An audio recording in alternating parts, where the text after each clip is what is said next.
We are live. Hello, hello, hello, hello, everybody, and welcome to Forever Rugby on Forever Sport. We are back. The rugby season is back. I am back. You're back. We're all back. And speaking of what is back, the Currie Cup begins tonight. I'm not, but the rugby is in Mbombela Stadium tonight in Mbombela, formerly Nelspruit, and it should be a fantastic way to start the Currie Cup season. It's been just 55 days since the Currie Cup ended, which is kind of sort of shows you how new and how different this sort of format is. The fact that it's January and we've got Currie Cup action, which to begin with is a very strange. But this is the new norm. This is the new norm. You know, we do have a new sort of rugby calendar, and I think that for better or for worse, I think it's new. I think it's different. I think it's a bit innovative, which I think is the most important thing. And and I think the biggest thing now is I suppose it's not quite maybe the way I wanted it to. But a year ago, I did a video about how I want to see more teams in South Africa. I want to see more teams playing regularly. Now, we're not going to get more teams, but by having the Currie Cup at the same time as the United Rugby Championship, we're going to see these squads being tested. And as a result, we're going to see far more players on our TVs regularly in a competition other than just like the under 20s than we have ever before. And I think that's probably the main reason to be really excited about this competition, because we will be seeing a lot more players than we maybe would have with the old format. Because certain teams, like for example, if we look at the Bulls squad, and obviously we will go through both sides tonight, and a very, very strong Bulls squad tonight. But certain clubs, and for example, I'm looking at the Lions in particular, they've decided to go with split squads for the Currie Cup and for United Rugby Championship, which means that they will not be sort of pulling players in the same sort of squad. They have sort of gone, these are the URC players, these are the Currie Cup players. And as a result, we will now be seeing far more Lions players in the Currie Cup than we would have seen. And as a result, we're seeing a lot of the youngsters, for example. And I think that's a very good thing, because I think that, especially at the Lions, who have got the best under 20 side in the country, it means that we're going to see a lot more sort of young talent on your TVs than we have before. But we still get to see your Pumas, your Griquas, your Cheetahs. And I also think it now presents a very good opportunity for the Pumas, the Cheetahs, and the Griquas to go and win the Currie Cup. And regardless of the sort of situation, and regardless of the type of teams that you're seeing in all these the lineups, for example, during the Currie Cup, a Currie Cup's a Currie Cup, and you get to sort of write your name on that trophy. And I think that it should be far more competitive in terms of maybe moving away slightly from the dominance of the big sides, because now these bigger franchises are being tested, but they do have far more resources. If you look at salary cap, you look at sponsorships, then the smaller side. So it's kind of leveled the playing fields a little bit. So there's quite a few small little different things which are all sort of coming into the game, which I think makes the Currie Cup a little bit more exciting than maybe it was before. And I think, if we're being brutally honest, to a certain degree, I think we've lost in terms of the prestige of the Currie Cup, in terms of it not being the premier competition. But I do think that we were at risk at one stage of becoming a hassle. The Currie Cup was a hassle in previous years. It was that weird competition going on where nobody really cared about, because international rugby was happening at the same time. There were no Springboks, and it was kind of like a glorified preseason in many ways. It was all about which youngsters are going to make the step up for Super Rugby. Whereas now that's not the case. You are not auditioning for a Super Rugby, because you're playing at the same time as the competition you would theoretically be auditioning for in the form of the URC. So it has moved a little bit away from what I was in the past, and whether that's a good thing or a bad thing, time will tell. Time will tell. I'm willing to give it a chance. I think it does mean we won't have a lot of domestic rugby, in that July or August period, but then in theory it starts up again in September. So 2 months off, it's not bad. It's not bad. And we will get Christmas rugby, which I quite like, actually. And during that July, August period, anyway, we've got international rugby. So I think the rugby calendar has been quite nicely aligned, and I'm quite excited about it. The interesting part is also is new coaches, for example. Gert Small now giving an interview. He's obviously the Bulls Currie Cup coach. A couple of new faces in and around the country in terms of the URC franchise, in terms of who's going to coach them. So there's just a lot of different elements which I think that we need to look at, and I think it overall it's very exciting. I'm going to go through the teams in a moment. Just trying to pull them up here. Here's the Pumas team. But I think the Pumas could be in for a very long night, if we're being brutally honest, because it's a very strong Bulls side. It's not quite full strength, but it's not far off. You know, this side, if they named the side for a URC match, you wouldn't blink. You know, it's pretty close to being as strong as they want to be. And I think they're very much using it as a chance to get back into the swing of things. I think the Western Province tomorrow are also very strong. However, the Lions is a completely different side. You know, the only sort of regular names you recognize for the Lions tomorrow are the likes of Emmanuel Shatuka and MJ Palsa, who are players who are kind of on the fringe. You know, they're not really starters or main squad members in the URC. So it's interesting to see the different approaches. If we look at the Pumas side tonight, up front, Cornet Free, Edwin Swart, and Ignatius Prinsloo, they'll be important. And I think they're good players. You know, they've got quite a lot of experience across that front row. Cornet Free, somebody who's been around the block, and I think that he's starting to come into his own a little bit. The second row, Shane Kirkwood is joined by Darren Landsberg, Daniel Martins, and Kwesi Mafu, and Ville Engelbrecht is the loose trio. So obviously a lot of the players are back with their franchises. The likes of Ville Engelbrecht, for example, was obviously at Stormers or Western Province, and now he is back with the Pumas, and he'll captain the side. The halfback pairing will be Giovanni Sneeman and Tinas De Beer, and the rest of the backline is going to be Lundi Nsengi, Tapiro Mafura as the two wings. Robbie Petzer is partnered by Sebastian Clark in the centers, and then Devin Williams at fullback. Off the bench for the Pumas, Llewellyn Klaasen, Ruan Kramer, Simon Raw, Malembo Mpofu, Pumzila Makondwana, Lucky Dlepu, Eddie Foucher back from the Lions, and Alana Visahi. It's a decent Pumas side, but I'm going to go to the Pumas Bulls side in a moment. I don't think they're going to be able to compete with what is a pretty staunch Bulls side. But if you're in the comments, let me know what you think of the game. I think we've got a poll going as well. So go and vote there. I'm seeing a lot of votes for the Bulls. But so good evening, Rada. Good evening, Blindman, Pipsbury. Good evening, Aiden. Good evening, Sean. Hope you guys are all well. Welcome back to the new season of new year rugby. We wouldn't say it's a new season. It is a new Currie Cup season. We're in the same URC season, though. Rena says an interesting backline for the Bulls, a scrum half, fly half, and 5 outside backs. The scrum half, fly half, and 5 outside. Oh yeah. No, listen, it is. I get what you're saying. You know, with David Creel at outside center, Cornel Hendricks at inside center. It's very diverse by backline. Mr. Puma so close to the players in the Premier Division. Go Pumas, says Blindman Pepper Spray. Aiden Video says, you think the Bulls will give the Pumas a hiding? I think the Pumas will have to play very well not to get a hiding, unfortunately, because I think it is a very strong Bulls side. Sean Farris says, should be interesting how takes over at Munster. I'm just happy Leinster have a game tomorrow with Montpellier. Look, I mean, that and the Munster situation is interesting. Johan van Graan is not a very popular man in Ireland at the moment, which is amazing how quickly people turn, isn't it? Fans have turned. A lot of people are upset with him, saying that his mind's not there, that he doesn't care anymore because he's obviously going to Bath, which I think is harsh. I think, you know, you can sign a deal and still want to do a good job. But yeah, I get what you got to say.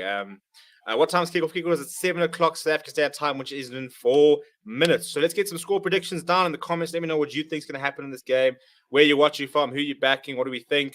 In terms of our schedule, we will be live again tonight. Carl will be taking you guys through Cardiff versus Harlequins. Then tomorrow we're going to have Lacagno for the Cheetahs versus Griquas. I'll be with you guys for Western Province versus my boys, the Lions, who last time they were in Cape Town dished a little bit of a hiding out. But it's a very young Lions side tomorrow, which actually excites me even more. And then on Sunday, Montpellier versus Leinster. The Kanye will be there, and we might squeeze another 1 or 2 in over the weekend as well. So we are really, really back with a bang in terms of the live watch along. So if you are new to the channel, subscribe to the channel. Obviously, we went past that 10,000 subscriber mark last year. This year, I don't even know what is a decent target, to be honest, because last year I think we were looking at trying to get 5,000 by the end of the year, and that was going to be like a phenomenal year, and we doubled what our expectation was. So, yeah, it's been very exciting. But is the Pumas playing on Thursday night? It's on Wednesday night, I believe. I'm pretty sure it's on 19th or the next round. I don't know. As I said, again, I'm interested. If they go the Bulls route, he could very well be playing. But if they go, but again, you know, there's URC coming up as well, so probably not, I wouldn't think. But these are the sort of the small, sort of interesting things to see where players go. And if players are playing badly, look, Mapimpi's with the Sharks, if that's what you're asking. He's within the Sharks squad. That's just whether he'll be picked for the Currie Cup or the URC. But he is with the Sharks. Good to see fans in the stadium. I'm so jealous. I mean, this was the last weekend I had to get into a stadium because I'm undergoing surgery on Tuesday and I'm going to be on crutches for a while. So unfortunately, going to Ellis Park is not really feasible. But so good to see some fans in the stadium and can't wait. Give me 6 weeks and I'm going to be back in Ellis Park doing a bit of vlog and stuff like that, which is going to be very cool. A couple of Bulls fans up there at the Mbombela Stadium.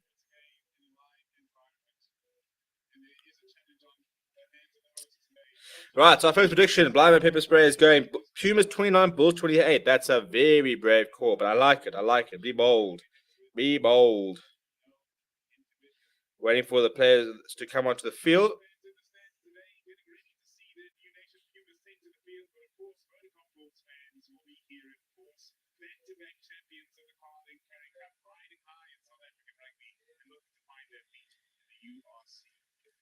Let's get smashing that like button as well, by the way. The more times you hit the like button, the more people that jump on the stream, the more conversations get going, and the happier we will be, the more productive the stream becomes. Rena says, watch out for the Lions number 19, Ruan Fenton. Tomorrow he is in my high school first team with me. Now he's making his debut tomorrow, a couple of months after finishing matric. I know of him. I really rate him. I was actually very excited to see him on the bench. There's a couple of very good players I'm interested to see tomorrow. Obviously, no Henkoff and Vake, unfortunately, which I would have liked to have seen. But a couple of Kieran Horn, the fullback tomorrow for Lions, very good. Asanati Tlabakanya, he's my hero. Just want to see somebody that size. He's captaining the side tomorrow as well. So it's a very interesting lineups. But yeah, so I mean, in terms of this game, yeah, look, it's Pumas have to start well, don't they? Because if they don't start well and Bulls start scoring early, it could get a little bit ugly. Obviously, no Jake White or anything like that. So, it could be a different style of play. I'll be very surprised if the Bulls ever move away from their DNA. It's been so successful, hasn't it? But, we look at the Bulls side, which has won back-to-back Currie Cups. This is not, well, this currently is very much the Bulls side that did that. But it won't always be that, and the better the Bulls do in the URC, the more they'll probably try and prioritize that. But check come the Bulls, running onto the right-hand side of the park. Cornell Hendricks captaining them tonight.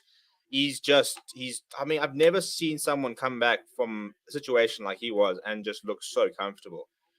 I mean, he makes rugby look like a walk in the park. He really, really does at the moment, which is phenomenal to see. Very, very chuffed to see him back at his best. A couple of players on display. I think Ruan Nokia making a very big push for, Springbok honours. So I'd like to see what he goes, how he goes tonight. Here come the Pumas, led out by Willem Engelbrecht, who I personally think could also potentially be a Bok one day. He's obviously not the youngest player in the world, but he's a very good player. And I think that I'm surprised that no union hasn't actually decided to take the plunge and sign on a full-time contract. He was at the Lions many years ago, didn't really get an opportunity, but I think he's a very good player. I know Lecanio really does rate him as well. So look, now with the captain's armband, he'll be expected to stand up for his team tonight. Louis going Pumas 30, Bulls 21. Big up Keegan Peterson. Yeah, Keegan Peterson, the GOAT. I'm naming him the GOAT already. Zwindila Jabazweni is our referee in the middle. He's being assisted by Amy Barrett, Turon, and Gavin Vessels. Quinton Engelman is the man in the TMO, and I'm hoping Amy Barrett is on the way to one of the stadiums tomorrow because she is by far our best referee and needs to be doing as many games as possible.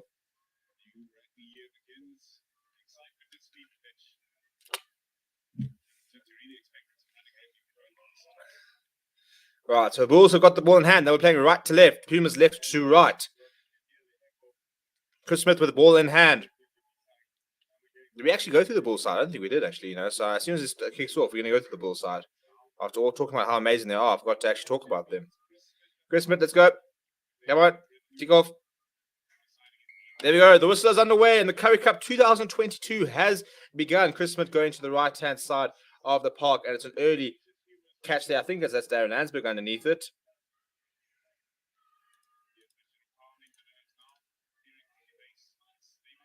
And it's an early turnover ball. Pumas losing it in the contact, but I think then the Bulls knocking it on. I think it was actually ripped in the contact, and then the knock-on came. But if you look at the Bulls side, and this is why I think it's going to be such a long night, it is as follows. Up front, Gerard Steenkamp, Johan Krabbelaar is back, Jacques van Rooyen. And then you've got Walt Steenkamp and Ruan Nokia in the second row. Albert Lowe, Jakalo Skakni, and Arno Buerta is the loose trio. In Rosa Pierre, partners Chris Smith, Richard Creel, Madosh Tambo, the two wings. Center pairing is Cornel Hendricks and David Creel. Fullback is Currie Aronsa. Off the bench, Jan Hendrik Vessels, Lizo Oboka, Robert Hunt, Sintu Manjesi, WJ Steenkamp, Zach Berger, Johan Mostert, and Stefan Gans. It is a heat bull side. And they've got an early opportunity at the set piece now to try and stamp a little bit of authority.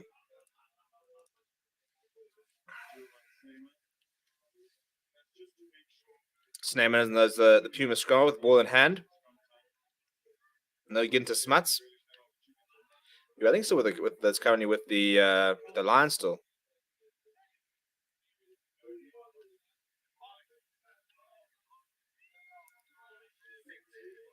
It's a decent hit there by the Pumas actually.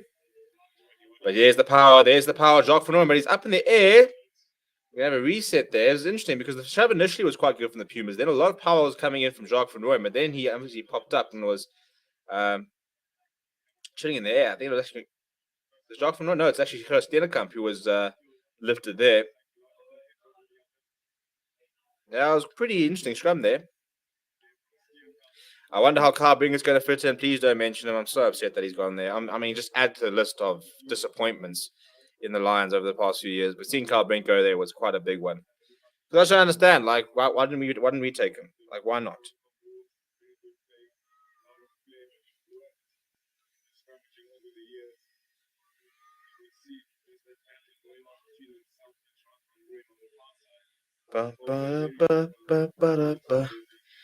Got to play it down here. So let me actually pause my clock after all that. 02:07. There it is. Vic says, "Can the Pumas make my day and beat the Bulls?" I'll be surprised, but it'll be nice, wouldn't it? It'll be very cool that the Currie Cup were to start with a bit of an upset.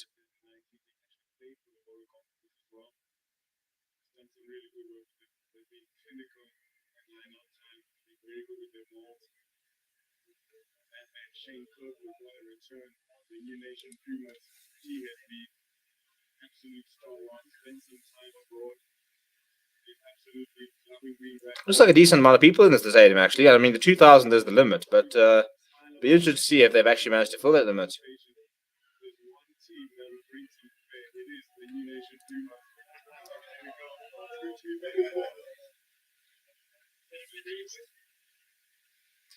All right, I think Shane Cook with the man. He's up and ready to go. No, he's actually going off here, by the way.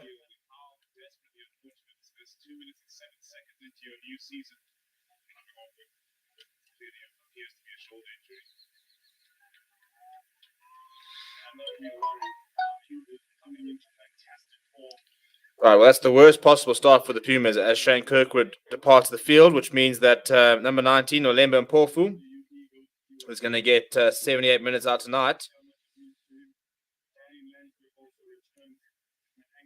So it's not a good start. It's a bit strange, from the scrum there, and just obviously something happened there. But he's a varsity cup player, is Olemba Mpofu, so I'm very excited to see what he can do. It's always cool when you see players coming through the Currie Cup and then going on to then make the step up. It's quite exciting. It's quite a big lad, but stands up at 195. I think he's well over 100 kgs. Played for NWU for the Pucker. And we have a reset scrum. Yeah, I can get my clock going again there. How much control do you think White had in team selection? Well, I suppose he probably said this is the... Actually, no. Be interesting, actually. Is he sitting there saying, I want to see what David Creel does at outside centre? Or does he say to Gert Small, these are the players that you can have. After that, you select what you wish. It will be interesting to see what the dynamic is.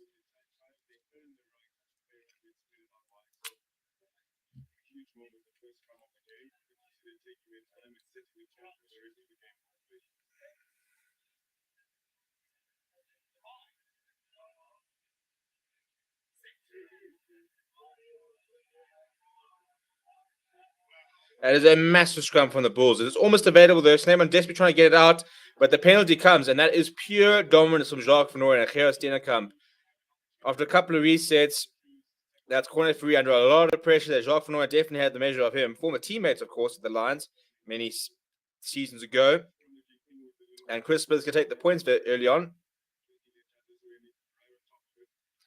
It's about on the right-hand side, halfway between the 10-meter and the 22. So it's not the most difficult of kicks, but this is just a huge scrum.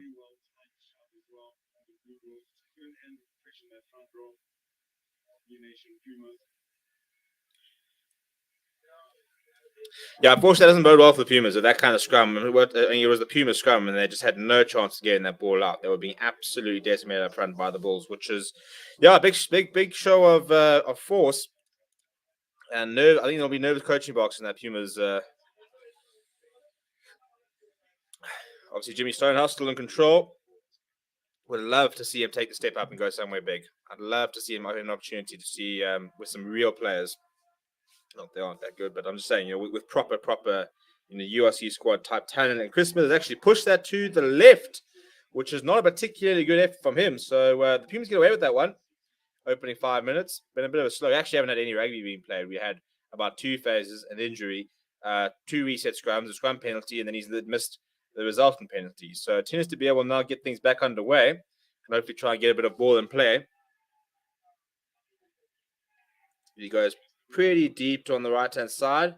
Actually aiming for touch there. He does find touch on the 10-meter line with the Bulls. That's actually a nice little kick all of a sudden. He saw a bit of space out there and it bounced just the once before running into touch. So the Pumas have actually managed to find themselves a bit of territory and got themselves into Bulls territory, which has got a nice result. John Krovala, freshly back from the Springbok squad. He will have the put in, and no doubt Ruan Nokia will be his target.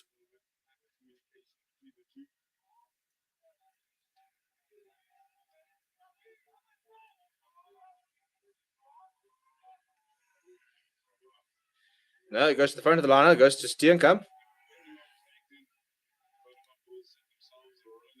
Trying to get a rolling wall going here for the Bulls. Pumas have done so well so far. Corner Freeze come to the middle there. He's got hands on Krovala, so Verso Pierre has to use it. He goes to the boot. Hoisted high. An early test here for Mafura. That's very well spun away. He's then jumped on by Ono Buerta, but he managed to get down to ground. So Pumas with possession. Sneyman directing a bit of traffic. I think he's looking for the box kick here. He's got Mpofu blocking for him. Now he decides to go to corner for Ree. Runs into Jan Krovala, who makes a lot of tackles in the game. So his tally has begun. Kevin Thomas going, my score, Bulls 33, Pumas 22. I think probably the more realistic one in terms of a Bulls victory. But Daniel Brett as a blocker there for Sneyman. Goes to the boot. He's got Mafua chasing hard, but it's gonna drift out there from Sneyman. So that's a horrible mistake to make because what could have been a very contestable kick is all of a sudden the Bulls line out inside your own half. But both sides deciding to employ the boot early on. Oh, there's a touch. Okay, so it's touched actually. So it's actually not the worst result. It'll actually be a Pumas line just inside the Bulls territory then. So the 21-year-old German Sneyman can breathe a little bit easier. Came through very young, did Sneyman. I think he made his debut in 2020. So, he was 19, I think, at the time. So he's an exciting young player. Swart there, taking the point now. Oh, and he's lost it forward there. Bulls are lost. I mean, if he was lost in the contact, Jacques Van Rooyen's come away with it. Bulls with a knock-on advantage, and Bruce Pierre looking for quick feed. Going to Chris Smith. Going to Cornel Hendricks. Cornel Hendricks thinking about the pass, decides to straighten. He's well wrapped up by Roy Petzer. Sneyman now. Going to Jacques Van Rooyen. It's a very, very nice hit on him. Number 6 was offside, but it was a very good hit by Kwesi Mafu on Jacques Van Rooyen.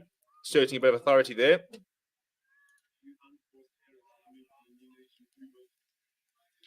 Krovala is so talented. Yeah, I think it's a matter of time until he gets that Springbok call up. He gets the Springbok debut. He was in my my 5 players who I'd like to see get a debut this year.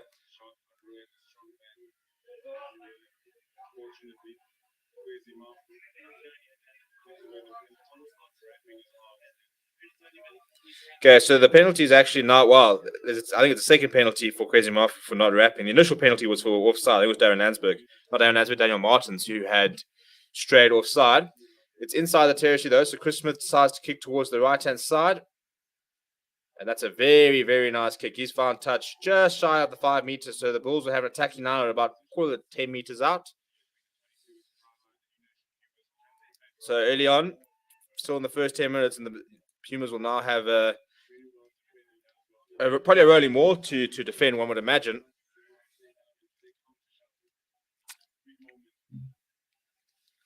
Krobela on a Buerta as an option. Steenkamp's an option. They do got a Steenkamp at the front of the line out.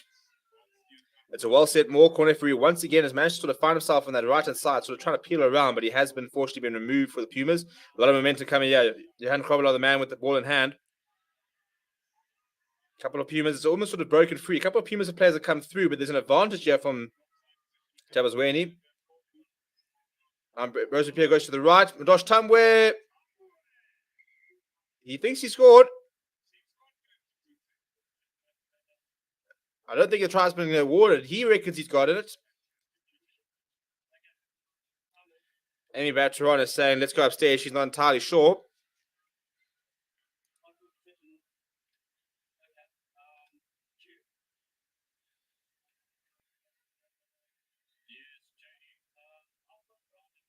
Okay, so Tabazweni reckons he's got a grounding. I mean, it was weird. It was nobody defending the blind side. So when Madosh Tamwe made the call, and eventually got it out to him, it almost looked like he was going to have a free run over. I think it was Mafua there who managed to sort of spot the gap. It was raining quite hard there now in the stadium.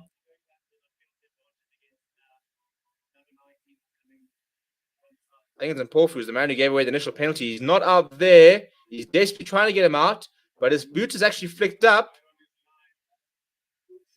I think he's actually scored this, This could be a really good try if he has managed to go on ground.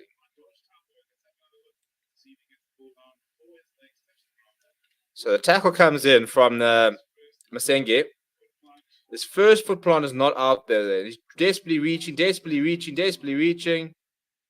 Oh, it's going to be tough, because his midriff is probably touching the line as his hand is going over to ground it. It's what hits first. Does he get grounded? I think he's out. I think his midriff is probably landing out there before he puts it down. They got a penalty advantage, so they'll go back to the penalty anyway. Yeah, the ball is out, so we'll go back for the penalty. Kevin's saying, seen Bulls slow off the mark. That being said, it's an early in game. We just haven't really had much ball in play, to be honest. I mean, we've been going for almost 10 minutes, and yet I reckon maybe 2 minutes in ball in play. But yeah, Jan Rugby World, welcome back.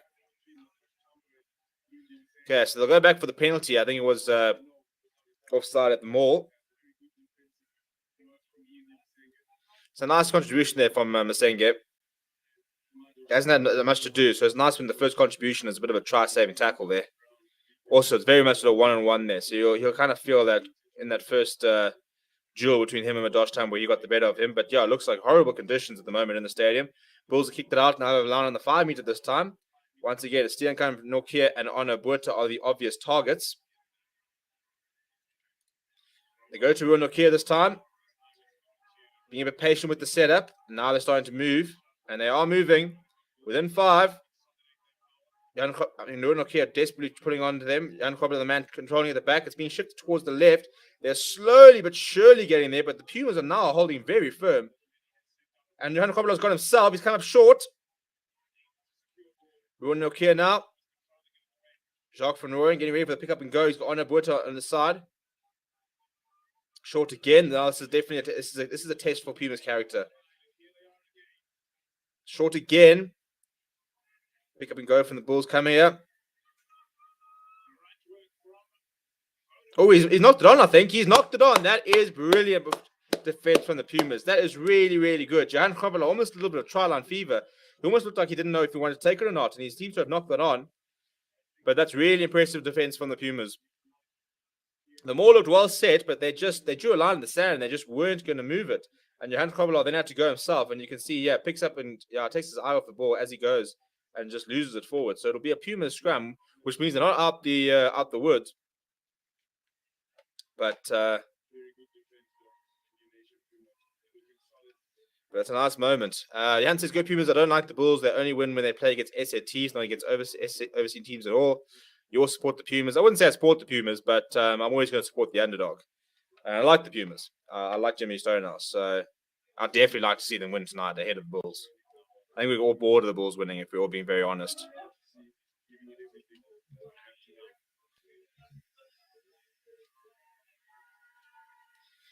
Another big scrum coming up from the Bulls. Stammer needs to get this out. But it's not coming for him. Ball pops out. Oh, and Ambrosia Pierre is over.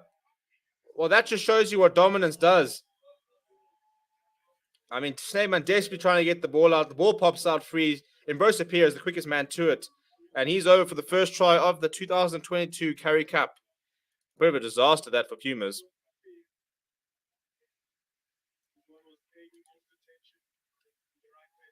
Just look at the awareness. You can see putting a lot of pressure. The ball spews out.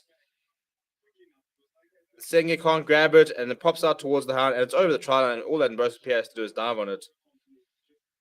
It's just the pressure, though. I mean, the scrum is being absolutely decimated twice. Twice now.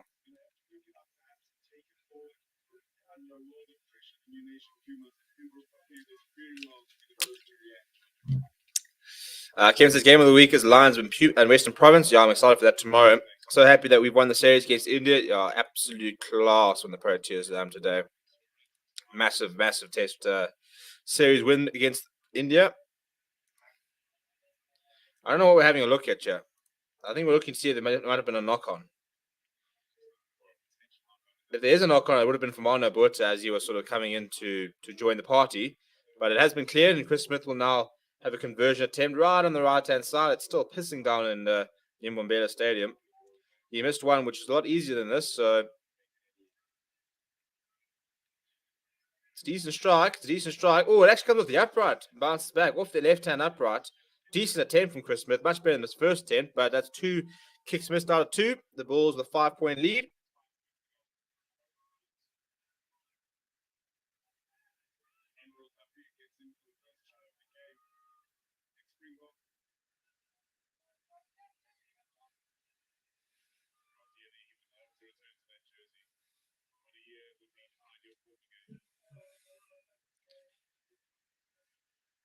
Right, tends to be a ball in hand, going nice and high towards the right-hand side. It's actually pretty central. Cornel Hendricks goes up. It's a very nice take up the air from the Bulls captain tonight. Very wet there, so it's going to be a difficult condition to play rugby in. Ambrosia Pierre asking for a few blockers. Wants to go to the boot. Good to see him back playing rugby, by the way. He's out for a long time with a toe injury. He hoisted very high. It's going to be very contestable. And Richard Creel has missed it. It's bounced towards the side. And Arno Botha has picked it up and gone out. So it'll be a Pumas line on the 10-meter line inside the Bulls' territory. Opportunity now to get them going. I think they've actually got an option between a scrum and a line out. And if it is, I don't understand why you would even think about the scrum. It is pissing down.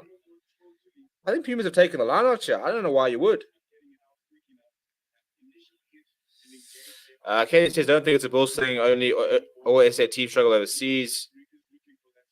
Yeah, look, I mean, it was a bit of a baptism of fire in the URC, but I think that will get a lot better as the season goes by. We already saw a big improvement from the teams the more we played overseas. It's early days. Don't worry about overseas. They're adjusting to it. Do you know Rugby Ascendant? Yeah, I wouldn't say I know them well, but I've seen the channel. Right, let's see if the Pumas scrum can get something a bit better. That's a much better set from them. In fact, they've got a bit of dominance here. Sneeman gets the ball out. It's a good take from... and he's lost it forward. I mean, that's twice. That is twice now that Roy Petz has taken the ball into contact and lost the ball. I mean, I understand the conditions are tough, but you can't be losing the ball every single time you go into contact. I mean, it's not even before he goes to contact. He literally, just before, he just loses it forward.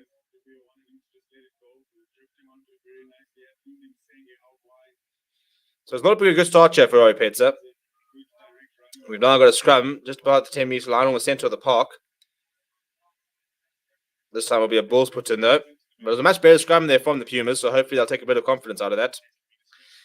Gay says Bulls are one of the biggest unions in South Africa, long history, well deserved. Yeah, look, they've been very good for a very long time. They've beaten the British and Irish Lions. They've won Super Rugby titles. They've won Currie Cup titles. They are the pedigree, aren't they? They are the standard.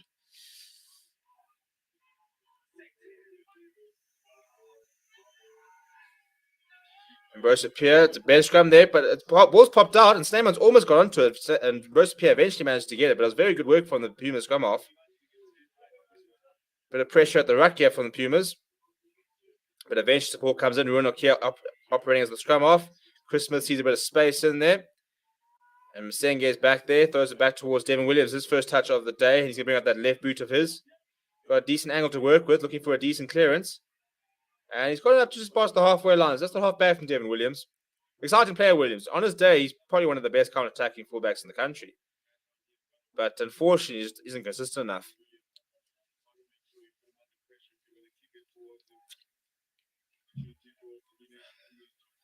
Right, Jan Kobelar going to Steenkamp. It bounces, and Kobelar there, I think it's come off a Bulls player. I think it's a knock-on there. Knock-on from the Pumas is the call, so it's a Bulls advantage, but a bit of a messy line there. Now Cornel Hendricks, they're running the hands here. David Currie with his first touch of the ball, and he's dropped it ahead. Well, I mean, you can see the conditions and what we're seeing in the play. That's several knock-ons. It's going to be a long game. I think it's going to be a bit of a slugfest. I think we're going to see a lot of scrums. We're going to see a lot of set pieces. I don't think it's going to be the most watchable. How that is not deemed to be not straight, I don't know. I mean, Kobelar has just thrown exactly directly to his lock. I mean, that wasn't even begin to be 50-50.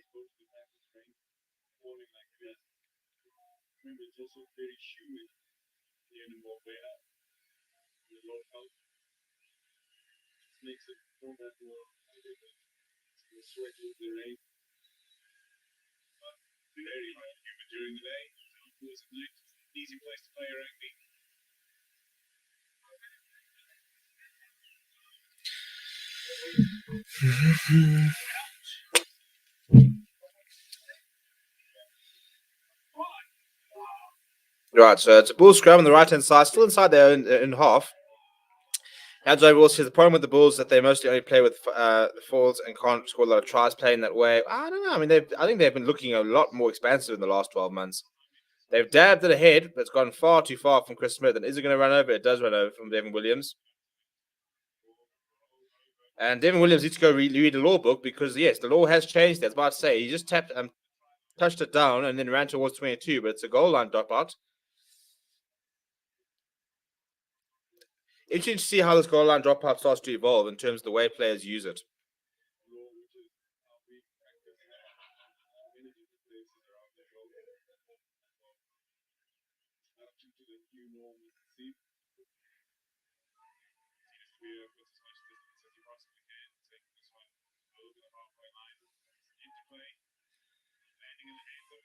Lowe's first big carry of the day.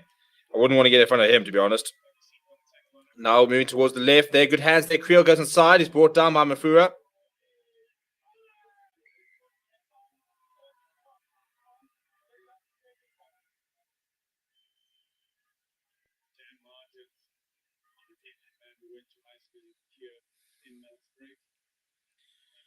So it's a penalty advantage. I think it's a bit of seatbelt tackle. So they'll go back for the penalty.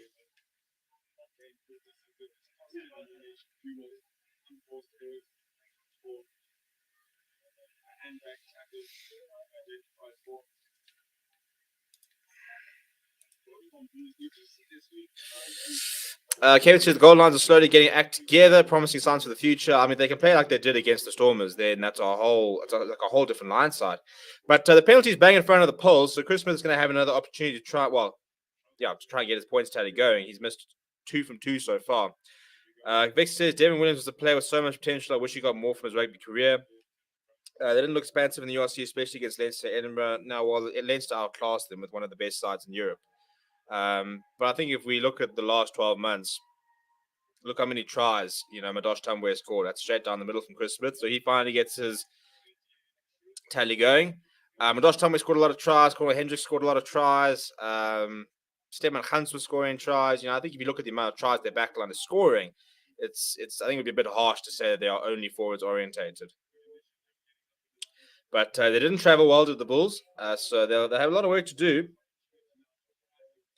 And it's not like they're getting that many Springboks back either. Obviously, they got Jan Kobelar back who will help. And Morne staying back now full time. But no Dwayne Vermeulen and Cornel Hendricks juggles that, but eventually manages to hold on to it as he brings it down to the ground. Ambrose Pierre going back to Chris Smith. Christmas clears down the centre of the park. It appears to be who's been turned. He's got a bit of time here. What does he want to do? Probably looks to put an up and under. He sees a bit of space there. Maybe trying to bring that 50-22 into play. But it's read well by Chris Smith. He's pointing into the air. Richard Creel will give chase. Stripping towards the middle of the park. It's a very nice take. It's a big tackle, but it's a very good take. I think it's by Daniel Martins. I think it's actually Snyman, given the fact that there's no scrum off available. Well, it's a brilliant take from him, and a lot of pressure from Richard Creel. Yeah, it is Snyman. And it's a penalty for sealing off from the Pumas.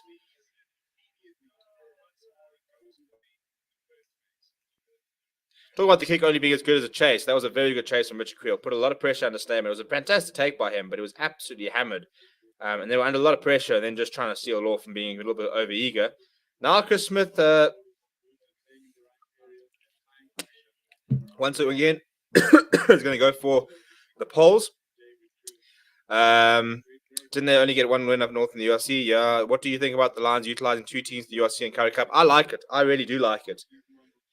I think we've got arguably the most exciting bunch of youngsters in the country, and I want to see more of them. And I think that in terms of building a pipeline, that's the best way to do it. I think it's a good idea, actually. I also think it means you get a bit of continuity, whereas you don't have to sit there going, this guy's playing well, now he's going to the URC. Now this guy's playing badly, he's going back to the Currie Cup. Whereas now you've got more settled side, you can build a bit of momentum, a bit of a team chemistry. Obviously, you can mix and match to a certain degree within that. But I think it's a very nice idea. Good kick there by Chris Smith. Brings up the points to 11 points to 0. I don't know. What do you guys think? What do you guys think about the Lions? They've opted to utilize two different squads, whereas the rest of the franchises have pretty much said they'll kind of have a broad squad that they'll then allocate as needs be. What do you guys make of that? What do you think is the best way?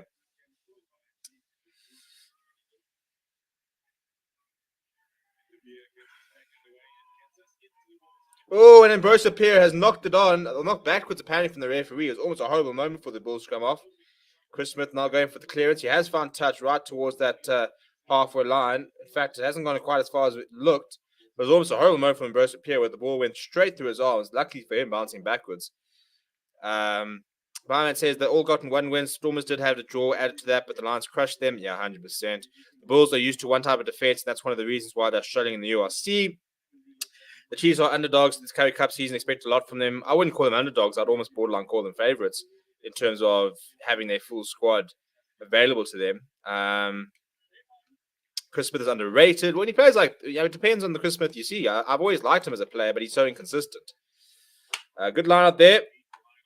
Now, Roy Petzer. Oh, he almost put it's the number 7 that he almost put into a gap. Almost a really good work move there from the Pumas, but Kwesi Mafu has knocked it on, and now the Bulls have turned the ball over, looking to run the hands. Currie Arnso, we haven't seen much of him so far. Gets away from one, brought down by Vettel Engelbrecht, but a high tackle. Yeah, it's just Pumas can't do anything right at the moment. Every single time they get possession, every single time they get an opportunity to do something, they can see the penalty or they knock it on, and they just can't really get into the game at the moment. Lions seems smart, need lots of young players and depth. Well, I think that's the thing. They don't have a lot of signings, so they don't have a massive squad. So they've said, right, we're going to keep our URC squad here, and our fringe players and the young players, you will go and play Currie Cup. You guys will get that exposure. And in fact, in many ways, it actually works a lot better if the other franchises play their better sides, because imagine the experience mostly Lions under 20 team gets by playing against a Bulls team like this. So Lions Laviskakni, who comes away with it, it's another penalty for offside. So the penalty count really starting to affect the Pumas at the moment.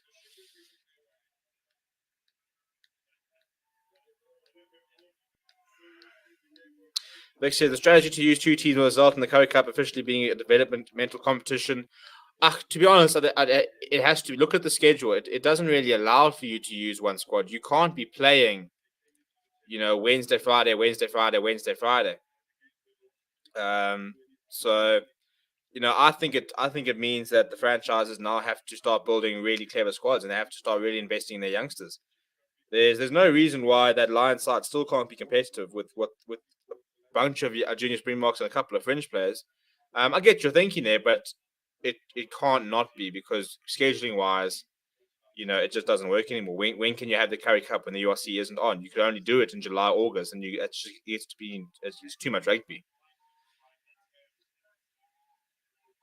I mean, it's kind of been a developmental competition for many years, hasn't it? But this is better from the Pumas now. They had a line up there, and now they're sort of walking their way into the Bulls' territory. And as usual, as soon as they managed to get somebody going, completely isolated was Edwin Swart as he broke off from the maul, and they turned the ball over. And all of a sudden, the Bulls have got possession once again, and Ambrose Pierre will kick his way back into Pumas territory. Well, not quite Pumas territory. Tends to be right. What's he going to do? So it's Devin Williams. Devin Williams got a bit of space, trying to find a bit of space through. He's wrapped up by Jakob Lapskachny. Snyman deciding to go to the left, pretends to be it. Not too much on, puts in the cross kick. That's a nice. That's a bit better. That's kind of what we expect from the Pumas. It was quickly recycled. The cross kick came in. Sebastian Leclerc was motoring onto it. Currie Aronson was aware to the threat and put in his challenge. I'm interested to see where this actually comes off last.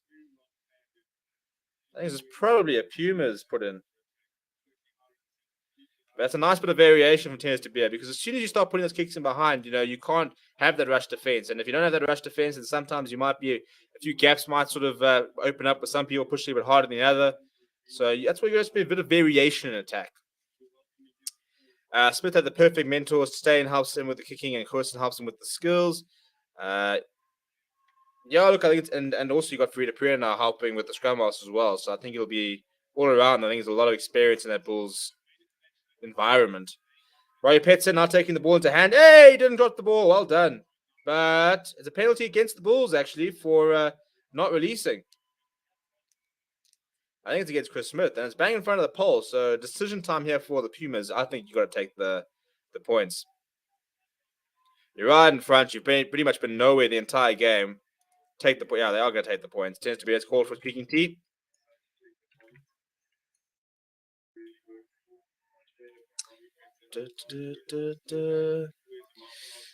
We've seen what Chris Smith did in the Currie Cup final. That's the thing. On his day, he can be one of the best, up and coming fly halves in the country. But we need to see more of those days. I think it's the same as Butcher Chamberlain. We're talking about the prodigy that Butcher Chamberlain is. But we've seen the performances he's been putting in lately before. We haven't seen as many at Grant. Now, hopefully, this means that he's managed to sort of flick a bit of a switch and find a bit more consistency. But that has always been the issue with some of these players. They come through, they look good, they're exciting, but they can't do it week in, week out. And that's kind of what separates the good player from the great players. It's that ability to do it all the time. But Tennis to Beer from right in front. Sails over the middle. So Pumas get points on hand. 3 points to 11 after half an hour at Mbombela.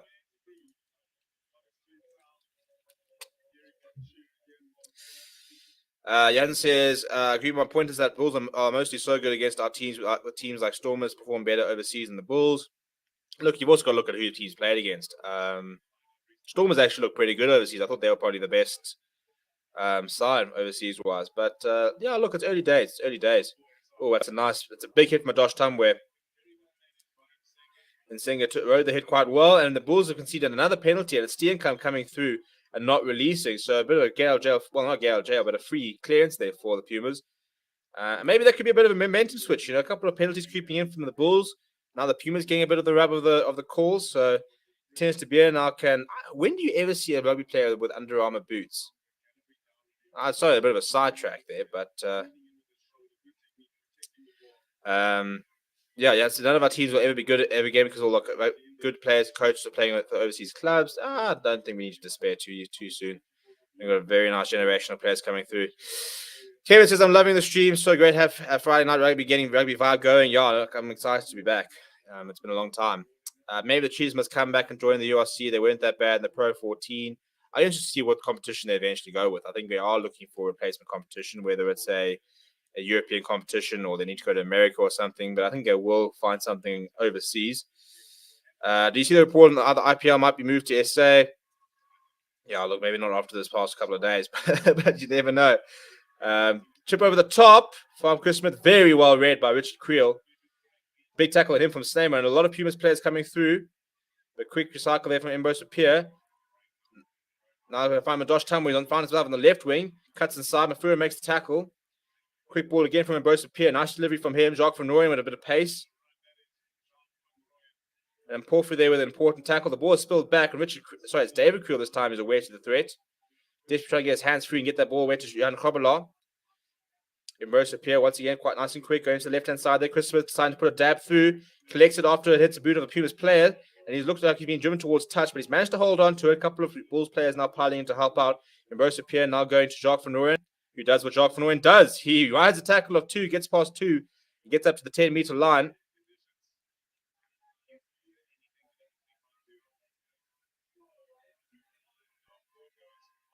Oh, that didn't look like a very nice challenge. Yeah, Jan Kobala has been penalized for his clean out on. Yeah, no, you can't. It's completely over on the neck there. You can't be doing that, Jan Kobala.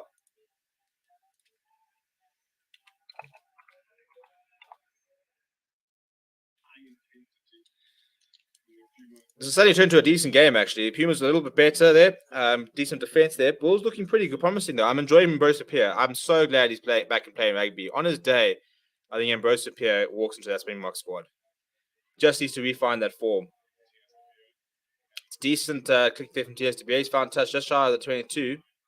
Solid take by Steenkamp. Yeah, it's not a good clean out at all. He's in a very good position, was Kwesi Mafu, to make the turnover. And Johan Kobala just grabs him by his neck. So you can't be doing that.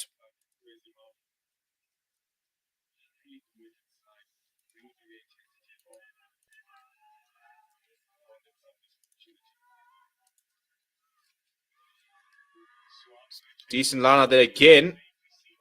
Go to Sneeman. And Mafura has come in to join the line. Now Sneeman, quick ball. Corner for Ree. Better from the Pumas. Continuity, yes. Sneeman going to left once again. Billy Engelbrecht. Brought down by Labuschagne and Cornel Hendricks. Sneeman still looking towards the left. Sebastian de Klerk, he rides the tackle of... in fact, he bounces off Cornel Hendricks. He's still going. Then you bring him down there. They're just trying to keep him up. And the ball has gone down. But he lost it forward, unfortunately. It was good defense there by Richard Creel. Initially, a very good carry by Sneeman, de Klerk, who bounced off Cornel Hendricks, and then Forster was carried up, and they did well, the Bulls, to force a knock on.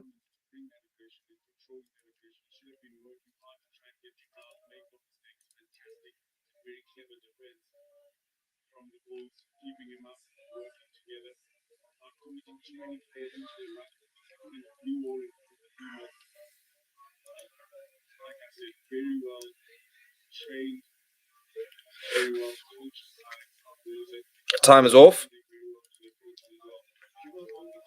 I'm trying to work out who's down here.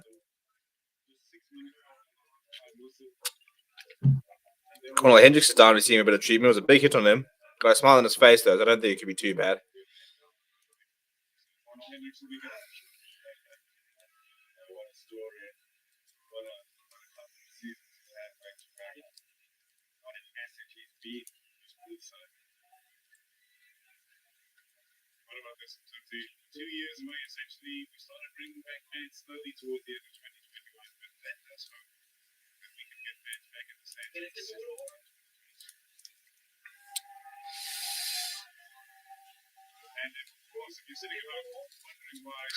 Looking at who they played against, Stormers almost beat Benetton while the Bulls were destroyed by them. And Stormers draw to Edinburgh while Bulls lost to Edinburgh. Look, it is a bit of a different Benetton side. A couple of players have moved on. At least the salary cap is growing, should help. Also, the current Bulls and Shark squads, I believe, are good enough to compete. No, they're definitely good enough, is where they will. Weird how it works. Stormers' best record overseas is South African team at this moment, but when they were destroyed by the Lions. Are doing the Harlequins game tonight, Steve? No, Carl will be doing the Harlequins game. So I'll be back tomorrow for the Lions versus Western Province. You can say that every team in South Africa is inconsistent at the moment in the URC. Yeah, I think that's probably the one thing we know, is that we don't really know what to expect with any team. And I speak about a Lions fan who was very worried going into the URC, and then all of a sudden, against a decent Stormers side, might I add, they suddenly decided to flick a switch to start playing, which was really cool. But Cornel Hendricks is okay. A decent scrum there. They go to the right-hand side, and Ambrose Pierre has launched the ball, but he hasn't gone particularly far. It's actually skewed off his boot. So it's still a nice taking opportunity for the Pumas. Ball's gone out just shy of the 10-meter line.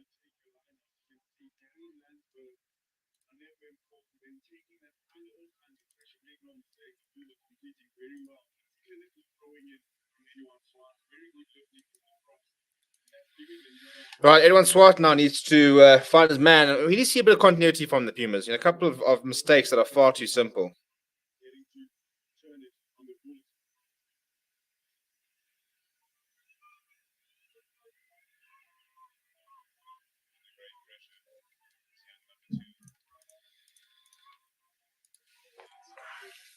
Go towards the back, and it's gone over. That's very well picked up by Tears to be a good tackle on Chris Smith as well. Fly half and fly half.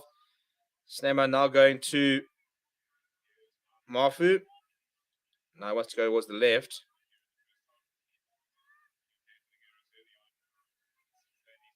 So take there by Landsberg, but he's driven a bit back. Sneyman just delaying it slightly. In fact, the ball is well out. I don't know why the Bulls players aren't going after him. Bit of momentum being lost here. Now they go to De Beer. Petzer goes over the top. Inside ball there was well played by Mafuru. Gave it towards Engelbrecht, but I think he did step out. I think he didn't realize how close he was to the touchline. So that's what I'm talking about. The Pumas, every single time they get an opportunity to actually attack, it's just not getting it right.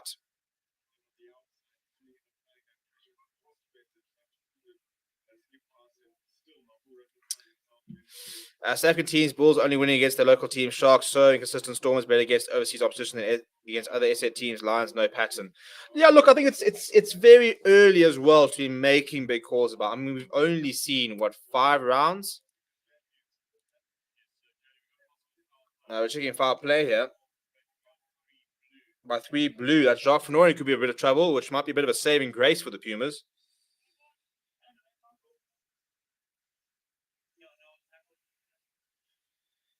They're looking at no one's tackle here on number 3, which is Jacques Fenori, which will be a penalty at the very least. Going to go back for penalty, which is in a decent position, actually. I think this could be kickable for Tears to be. So for the Pumas, for all that, I think they've been pretty poor, making far too many mistakes, are definitely out of it.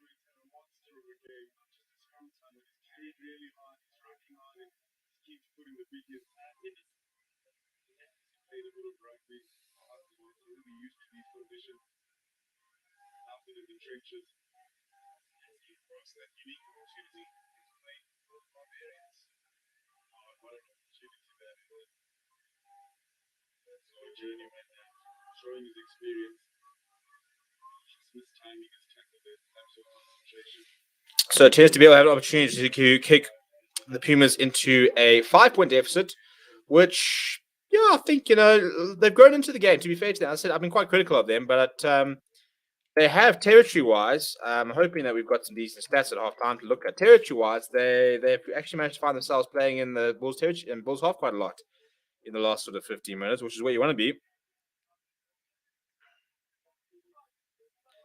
Let's see if we can get some decent stats, or if they're not really. Because unfortunately, some of the times we get these competitions, and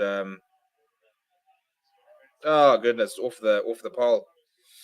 That's poor from Teams to be. Should have slotted that. Madosh Tamwe has now kicked it very deep. It's a decent boot, but I think it's skewed off quite. I don't think he's finding the sort of touch he'd want to, but that's very poor from Teams to be. He should have done a lot better there.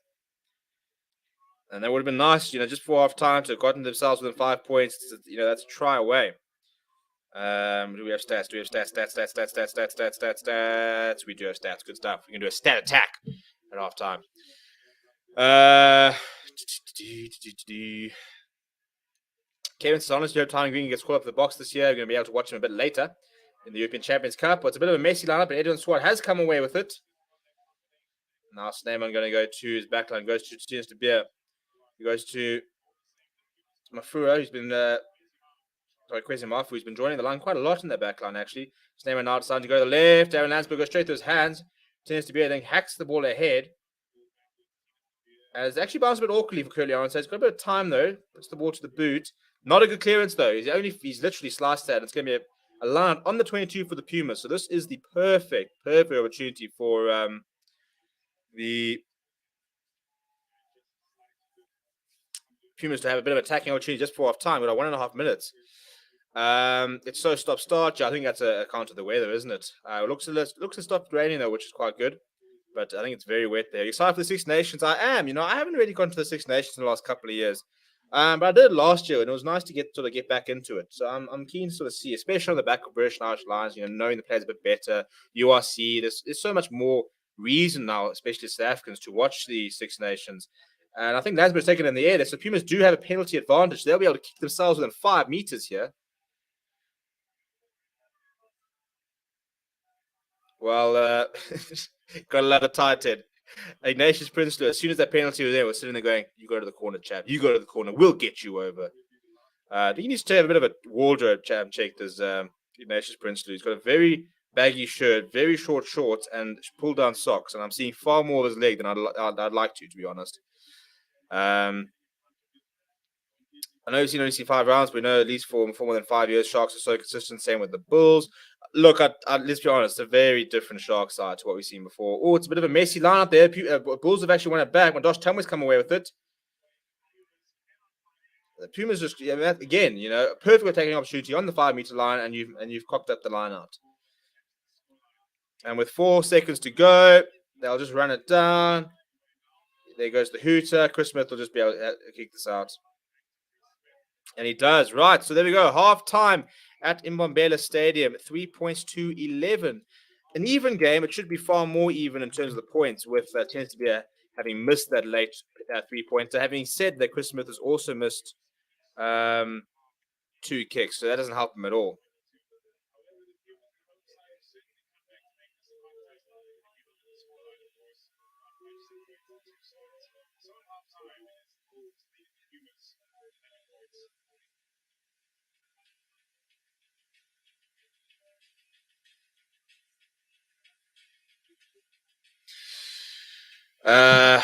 Can we already see with the extra Rock Nation sponsorship the Sharks getting and keeping all those bucks?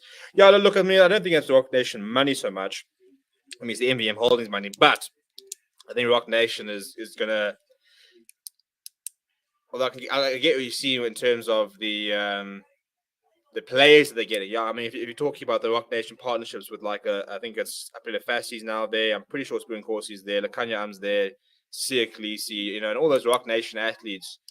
Yeah, you get a lot of endorsements. So you might not be able, and that's such an intelligent thing to do, because you can't. You've got a salary cap, but there's no limit as to what you can earn outside the game. So you sign a Rock Nation contract, and then they bring in the endorsements, and you get all that extra cash. Then it's worth you staying at the Sharks, and because you can get extra money in different places.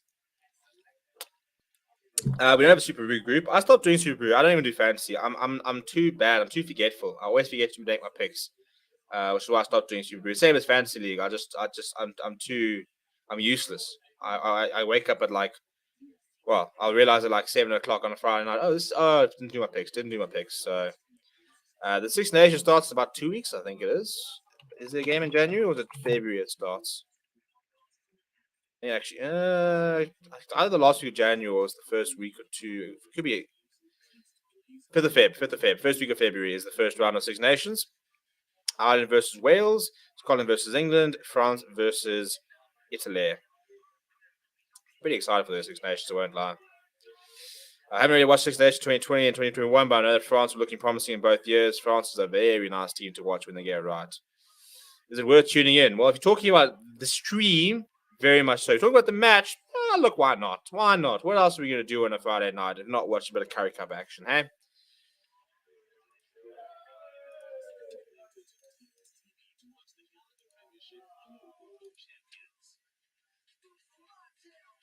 Good evening, Sasha. Hope you're well. Hope you enjoyed the Proteas victory.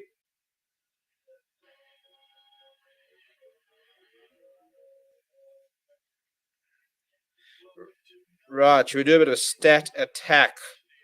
See what's been going on during the game.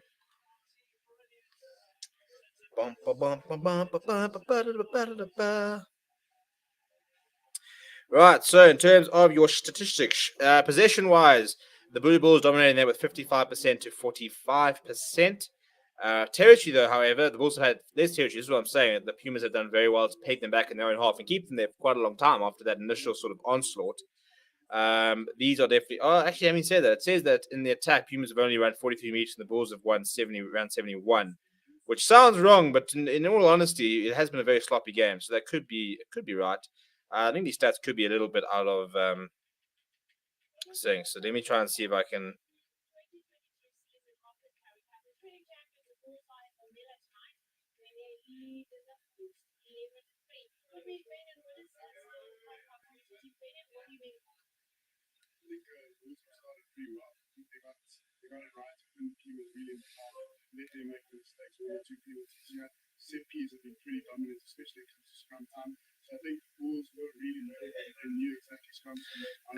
These are dating at all. Nah, so according to this is according to Ultimate Rugby. I don't think it needs to update. But apparently the Bulls have beaten 4 defenders to 1, passes 29 to 31. Yeah, you can see this is very out of date. 29 tackles apiece. Apparently the Bulls have only missed 1. The Pumas have missed 4 apparently, which I think is all been a bit more. So yeah, I'm not entirely sure this is 100% correct. Unfortunately, Supersport doesn't really show these stats. But what can you do? What can you do? Fortunately, the answer is not a hell of a lot. We actually are looking at stat providers. They just cost a lot of money, unfortunately. So, but we'll try. We'll try. We'll see what we can do this year.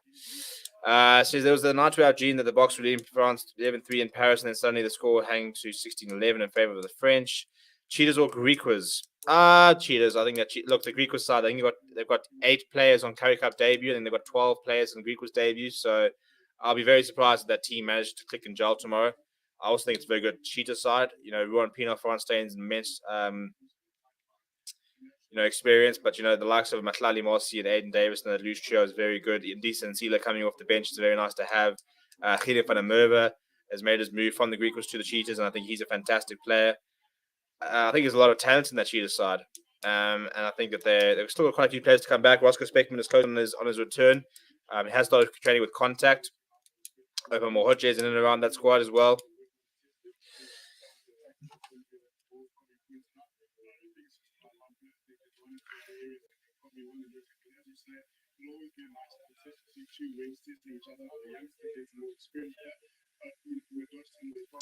What were your thoughts on Vera Kohli's behaviour? Unfortunately, I think Vera Kohli is a phenomenal player. I think he's a fantastic competitor, but I just don't think he's a particularly nice person. When he gets in the cricket field, I think it's very unnecessary, a lot of the stuff he does. And a lot of people sit there saying it's all about the energy and stuff like that. And I get that, but I really don't enjoy his antics on the field. I think it was very unnecessary. I think it was very misdirected. Here we go. 21 tackles made to 20. Tackles missed 2 to none. So maybe the rugby weren't all that far off. Actually, we just haven't had a lot of ball in play. We haven't seen the ball moving a lot. We haven't seen a lot of carries and stuff like that. It's been a very stop-start and disjointed game. So hopefully, with it having stopped draining, hopefully the weather it'll drain a little bit. It'll be a little bit dry. I doubt it. Though. I think it'll be quite a lot of dew on the surface, so I think it will be quite wet. But yeah, Kiwi lads almost 10k subs. Yeah, they've been doing a lot of cricket lately, so fair play to them. He's doing a lot of hard work over December.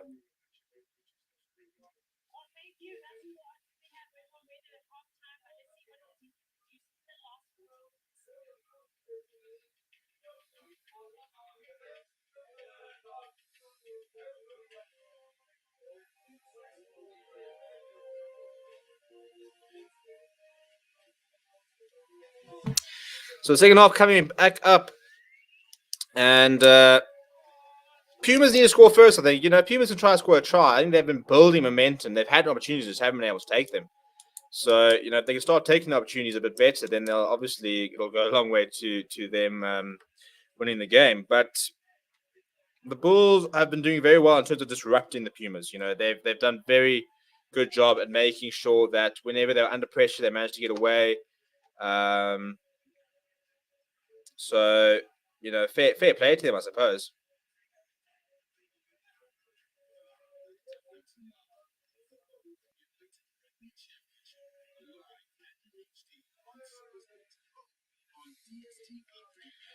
Bum, bum, bum, bum, bum, bum, bum, bum, bum.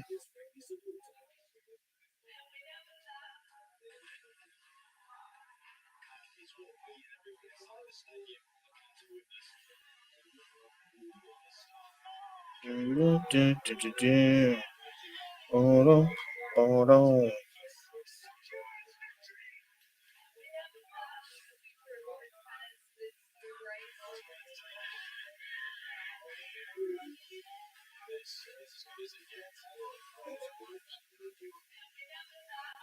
we never stop, and we never stop, and we never stop.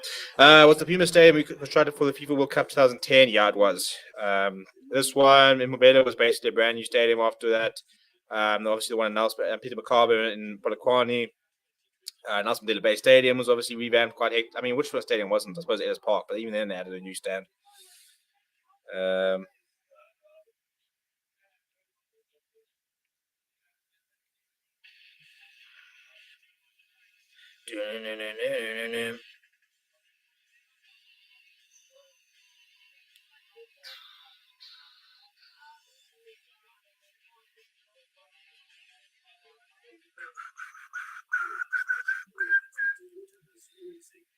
So, what are your final score predictions here? 3 points to 11 is currently the score. Still a lot of rugby played, though.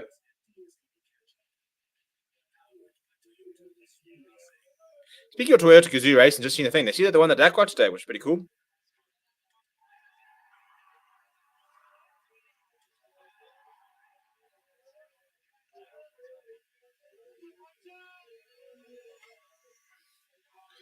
So the Proteas now move on to the ODI stage starts next week, Wednesday. It turns out for this weekend. So obviously we're going to be live for Harlequins versus, well, obviously, but I'm telling you we're going to be live for Harlequins versus Cardiff tonight. Carl will be with you there, which will be quite a cool match to watch. Let me just make sure that. So basically, you don't have to do anything. So as soon as this game finishes, you will be redirected over to that game. Carl will be live at about 10 o'clock South African Standard Time, so you have a bit of a chance for a bit of a break, a bit of a drink or two, and then we'll be live. And then tomorrow we'll be live again. Toppers 2, Lacania will be with you guys for Cheetahs versus Greek Quiz. I'll be with you guys for Lions versus the Western Province, which I think is going to be a lot of fun. Let me see. I'll start with that last side-on show. The ball staying low, but Hawkeye showed a bounce very odd. Pumas 10, Bulls 19, reckons Man and Pepper Spray.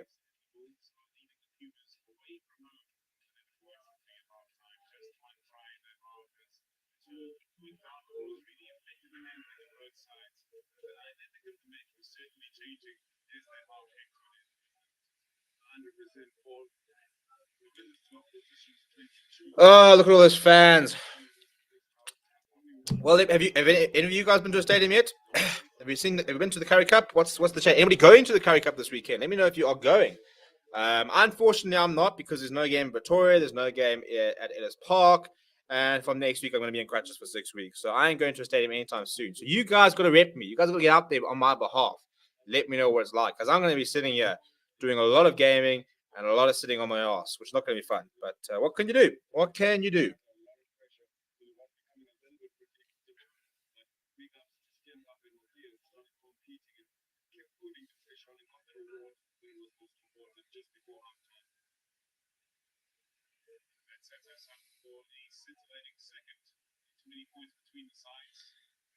We must have some feet on the ground to the glory.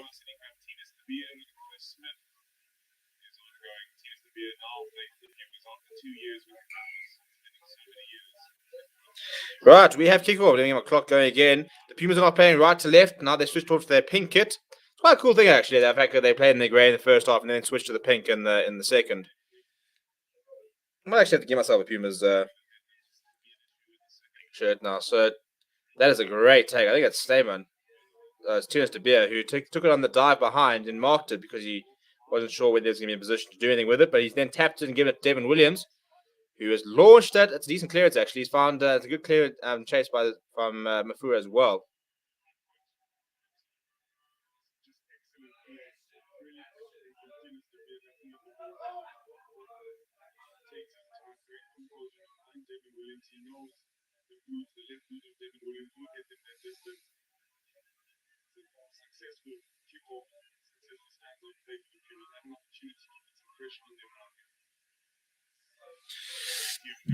Good line there from the Bulls there. Oh, it's a good bit of a variation.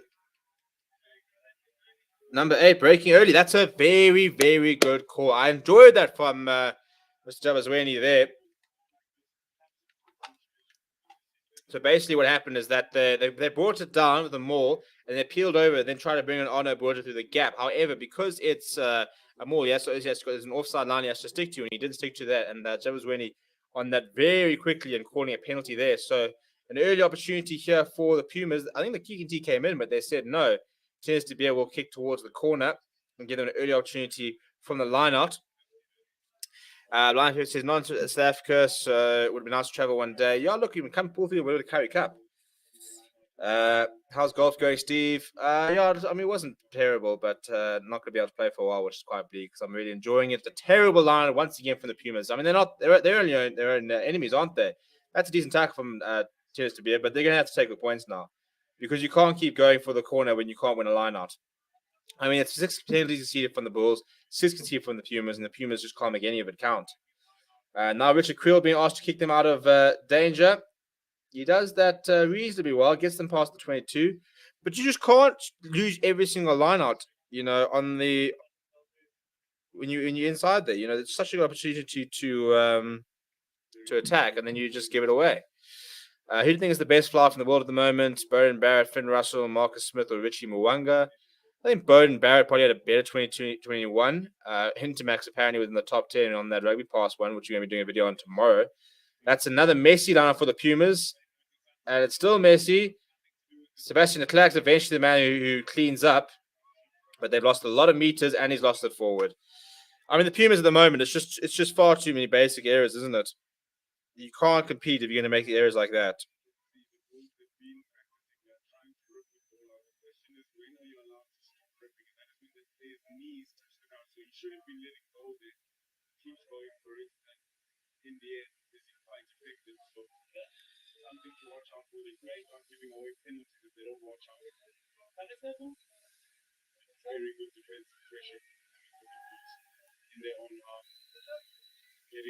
So it'll be a Bulls scrum. It's about pretty middle of their half, actually. It's probably close to the 10 to the 22. Pretty back on bang in the middle. But yeah, this Puma side is frustrating because they've had the opportunities here. They're just not taking them. On the fly half thing, it's very hard to make a call, isn't it? Marcus Smith plays fantastic rugby. I'm a massive Finn Russell fan. We all know the class of Richie Mwanga is. That's a penalty. So I got the hiccups all of a sudden. It's a penalty to the Pumas, actually. That's bang in front of the poles as well. So Tennis to Beer take the points. I mean, they've been absolutely dominated from start to finish in the scrum time. At this time, Gerard Steenkamp conceding a penalty, and Tennis to Beer has done the sensible thing. He's gotten the kicking tee out, and he's going to have a go at poles from pretty much bang in front.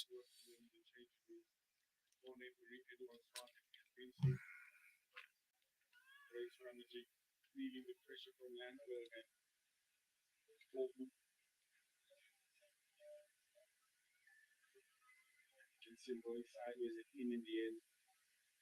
I will continue the scrum time. He was out. Anybody else would have a second goal this time. I want to stand my feet on the heat of the ground and lead that lead to the floor. Ray. Right, cheers to be. Let's make this game interesting. Put this down the middle. The Pumas have lived in the Bulls' half. But have got nothing from it so far, so they can try and get the points going early in the second half. Yeah, that'd be a nice way to start things. It's right in the front, and it goes right over. So 6 points to 11. The Pumas reduce the deficit to 5 points within a try scored. It looks like it's starting to rain again, so I think this game is going to be quite messy. But to win a scrum penalty was massive for the Pumas. It'll do them a lot of confidence. But obviously, I mean, you've got somebody like Lizo Koboka coming off the bench, so there's a lot of depth in this Bulls side. Right, so Chris Smith going quite high towards the right-hand side.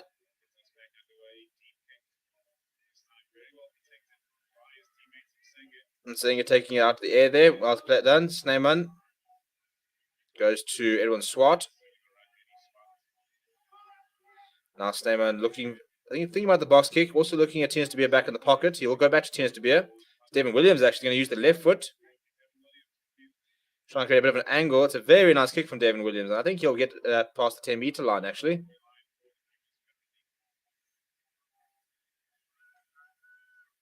Yeah, just shy of the 10 meters. It's not a bad clearance considering the angle he had.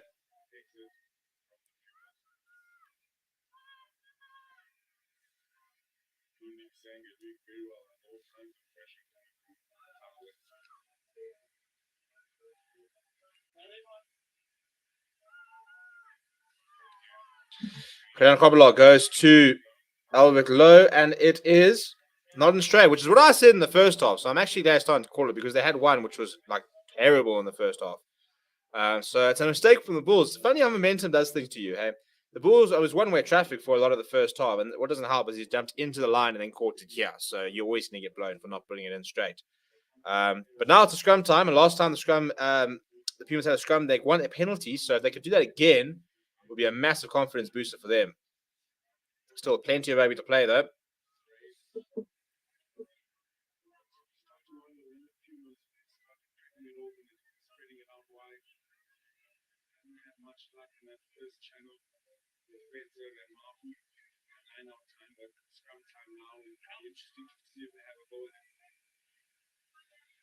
Interesting the bind that Prince has got. He's got quite a. I mean, he binds quite a bit low. He actually binds to the shorts of Edwin Swart.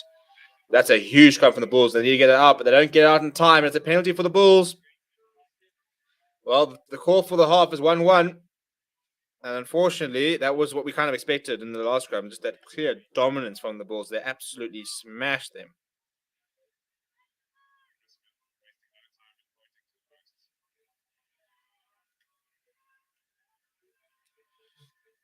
This is such a big scrum. And the Bulls immediately going to go for the points here.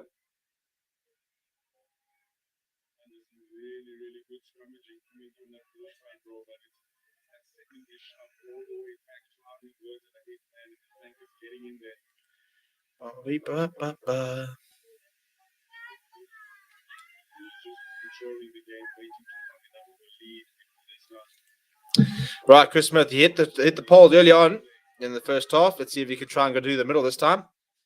I think particularly well. It looks a little bit better. Yeah, it should be fine. It wasn't the most difficult kick from him.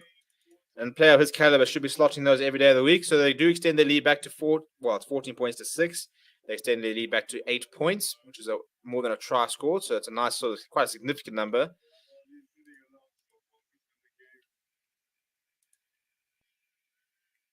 And that could be a turning point for the Bulls because they haven't really been in the game for the last sort of 25 minutes, really. They struggled in the last 15 in the first half. And the first 10 minutes have also been pretty one-way traffic. Tennis to be gets things back underway. He goes pretty short and high. And Cornel Hendricks has bounced out the way. So a penalty for interference. I think he might have bought that, I think Crazy Marf was not happy with that. I suppose the question is, I think he does hit him, but was he looking at the ball?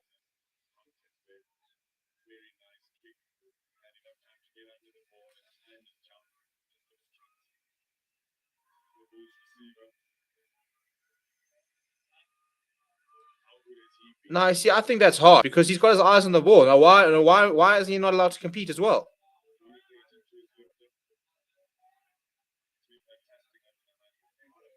I think that's very harsh. He's got his eyes on the ball. He's running towards it. Cornel Hendricks doesn't go off. It's not like it's dangerous, but the referee blows for interference. Now, why is he also not allowed to challenge for the ball? When it's in the air, and then the eyes doesn't matter and stuff like that. But they're both on the ground. He goes for the ball and he bumps into Cornel Hendricks. So why is there interference? I don't understand that call. But they've got a penalty advantage here, the Bulls, and they're up to 22 meters, and they've got a penalty, in fact. Breaking by, it's against Cornet Free. So yeah, I mean this could spell a bit of trouble for the Pumas. It's back-to-back penalties, and the Bulls have gone from being inside their own half to probably be able to kick towards the corner as they do. And from being on their 10-meter line, they are now on the Pumas 5-meter line with an attacking line out to come. Cornet Free was causing a lot of havoc with the Moor, but he sort of kept readjusting his bind, which has become the issue. And he does get nailed there.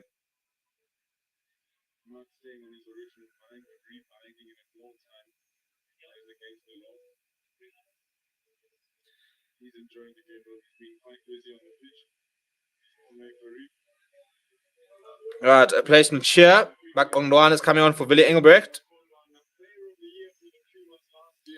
Was a player of the year last year. I really rate him, actually.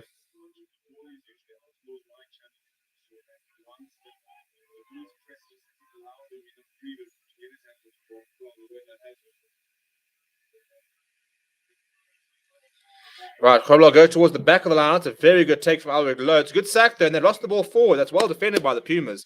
It was a very good sack. They did well to read the line initially, and as soon as Albert Lowe was there, the sack came, and the ball just didn't manage to fall to hand.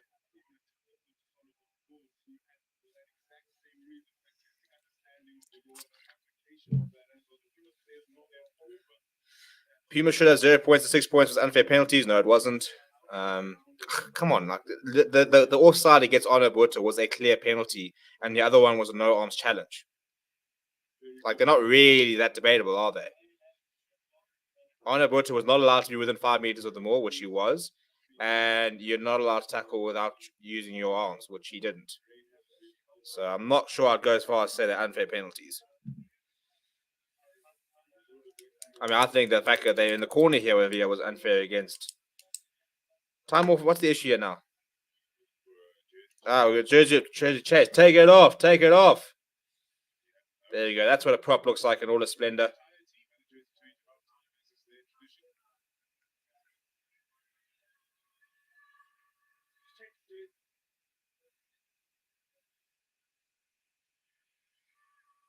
We've got 2 number ones now in the park.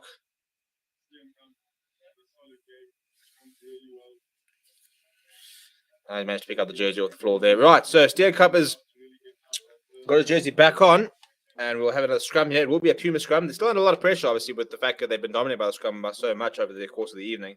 So not quite out of the woods yet.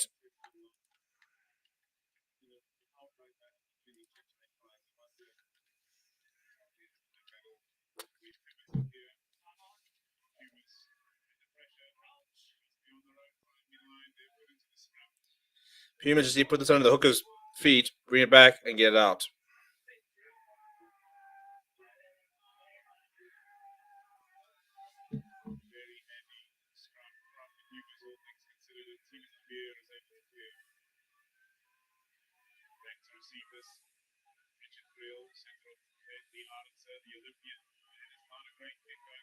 Not a great kick from Currie Orange. Madosh Tummer does well to clean up. Now David Creel comes down the right-hand side. It's a decent tackle on him by Roy Petzer, who then gets over the ball. Shouts for hold it, but nothing from Jabazweni there. That's a nice tackle on Ruinok here. And Daniel Martins is all over that, but claimed to not have not rolling as the call. So it's another penalty towards the Bulls.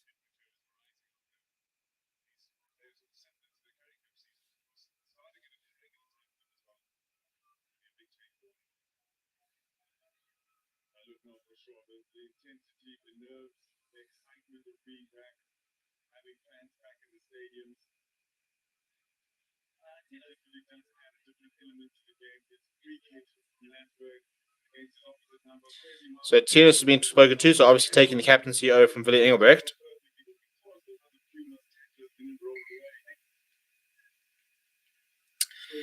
And the Bulls have kicked towards the corner here. Runok here. They're going right over the top there towards Albert Lowe. I don't think that was the plan, but he has come away with it and goes to it. So the Bulls on the front foot here. Tony Jacques van Rooyen. And Mac Ondwana's first contribution, he's gone down with a shoulder. I think that could be the end of his game, you know. He hit him very, very hard. And he stayed down. Crazy Marfu trying to slow the ball down there. Running the hands of Chris Smith goes to Cornel Hendricks. Cornel Hendricks decides to pass it out wide. Creel's brought down. Well done by Sneeman. Scrum off there for Pumas. Good tackle from him.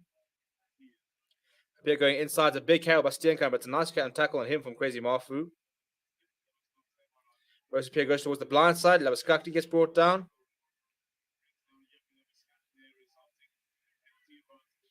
Penalty advantage here for the Bulls.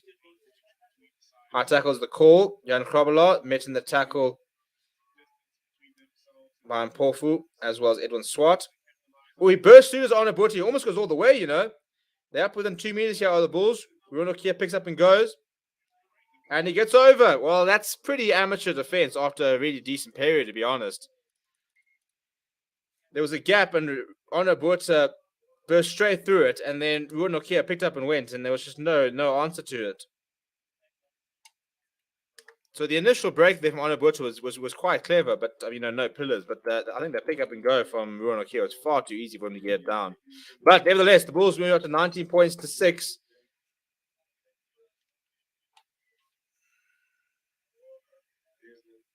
There's a high tackle coming from Makondwana.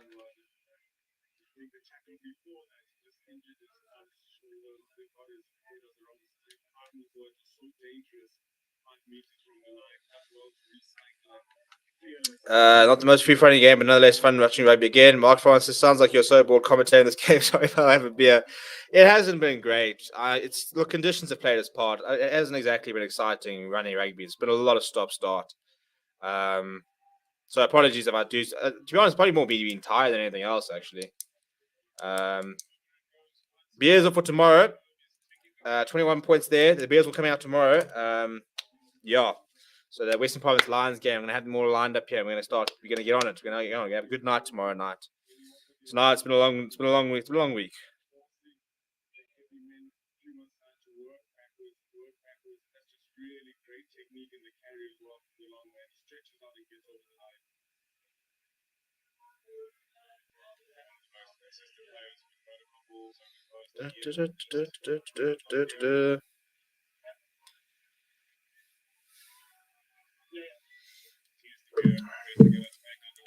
Right, tends to be with ball in hand. Now the captain of the Pumas with no Villa Engelbrecht on the park goes towards the right-hand side.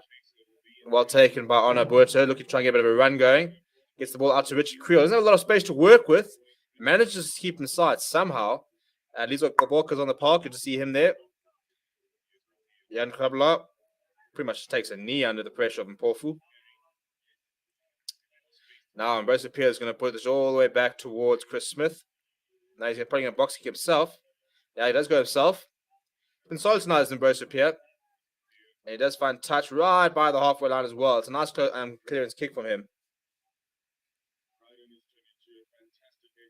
And I think Ambrose Pierre, if he gets back to the form that we know he can be, he first of all will be the number one choice for the Bulls.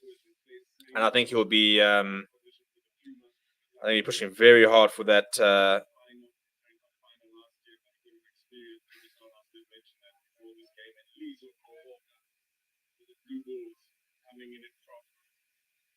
Can you believe he only picked up a rugby ball at the age of 19 and used to run 100 meters at 11.6 meters in place? Decent line there from the Bulls, spreading out wide. Conor Hendricks almost finds a gap. It's a solid run from him. It's a little bit lateral, but he finds himself into the Pumas Pumas 10 meter. Apologies. Ruan Nokia now to solid tackle on him from Darren Landsberg. Worked very, very hard as the number 5 for Pumas.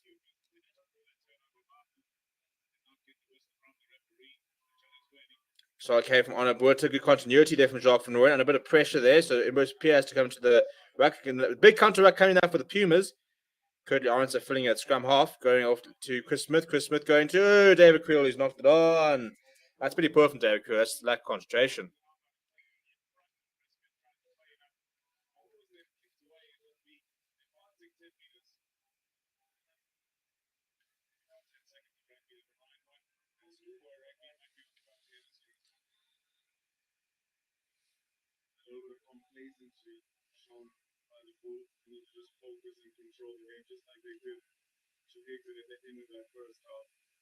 Exactly what they don't want. But the other Pumas back into this game. We know they'll play with a lot of energy. Yeah, it's a lack of concentration from David Creel. He literally just spills the ball needlessly. Yeah, slams the pitch. Yeah, you slammed the pitch in disgust. We expect better from you. And then I think word there from to the referee, which was a penalty, given 10 meters. So Dennis De Beers actually now have a shot at goal on the far right side. This is quite ambitious. This is ambitious. It's meaning I can't find a live stream here in the UK. Any suggestions for tomorrow? I don't know if it's being shown in the UK. I'll try and find out. It's being shown on Supersport, I suppose. So you could use a VPN and connect to South Africa, but you'd have to have a Supersport subscription. Rugby and wet weather is our future. We better get used to it. 100%. It's about adapting. So look, you're looking kick there. And he's gone over. I'll take it all back. It's a good kick from Tennis de Beer. 9 points, 21, closing that gap. Oh, and it's pissing down. That does not look fun.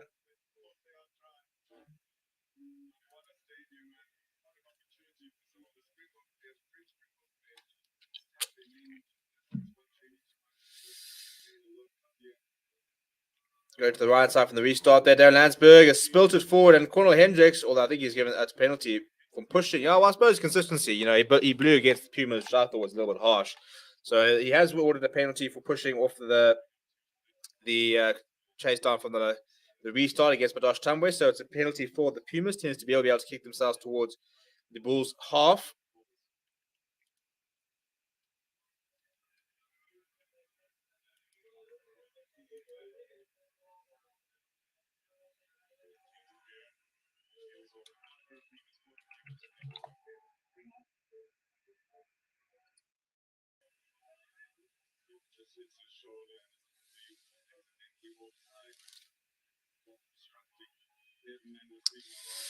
So actually, penalty of smarts is now is 2 possessions.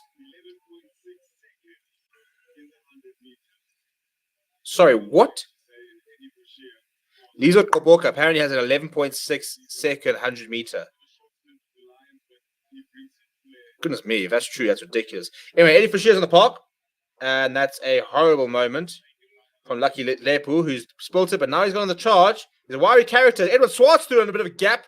When Bruce appears, eventually brought him down, but the Pumas are up to the 22. Lucky Lepu goes to Test Berry, still in the park.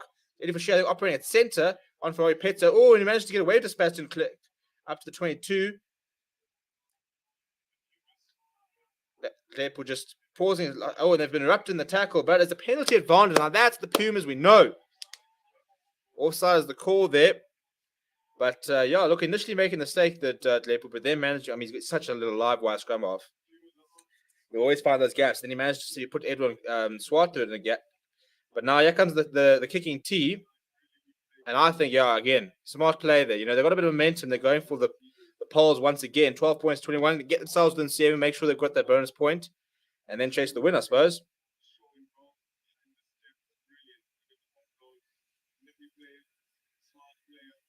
It's a good tackle by Ambrose here to just measure up to Edwin Swart and bring him down.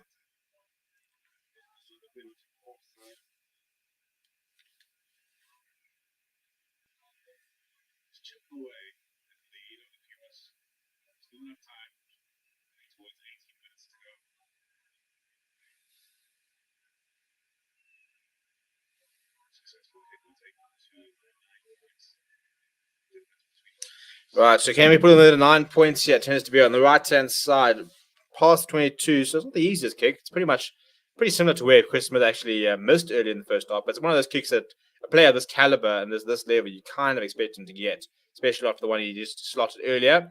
That looks good again, and he has slotted that one again. So up to 12 points now, the Pumas. Slowly chalking off that lead from the Bulls.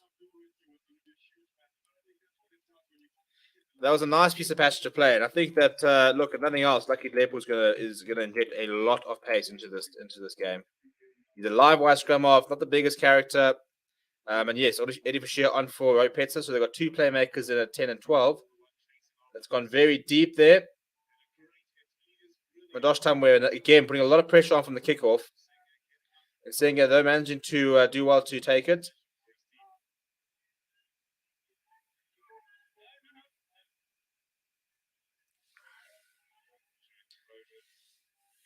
Lepo going deep to Devin Williams. They're enjoying using that left boot to try and get them out of trouble. It's a big kick from him, and Currie has spilled it sideways. That went forward. It would have been a bit, but it's a nice dip from Chris Smith. He sees a bit of space on the right. Gives it to Currie Orenser, who runs out of jeepers. He just got an absolute Pumas sandwich. Like 4 players. And look, he's not the biggest character as Currie Orenser, and he's just run into 4 very large Pumas players, and he's been absolutely decimated into the touchline. 1, 2, 3. Everyone's just like, we're just gonna jump on you, chap.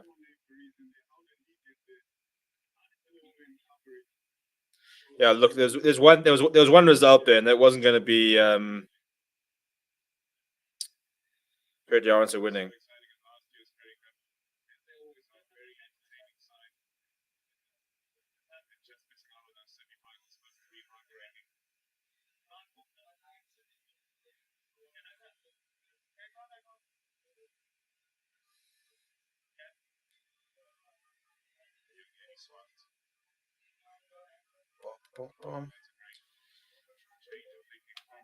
Well, Pumas with a bit of variation there. They have managed to win possession off from the line out.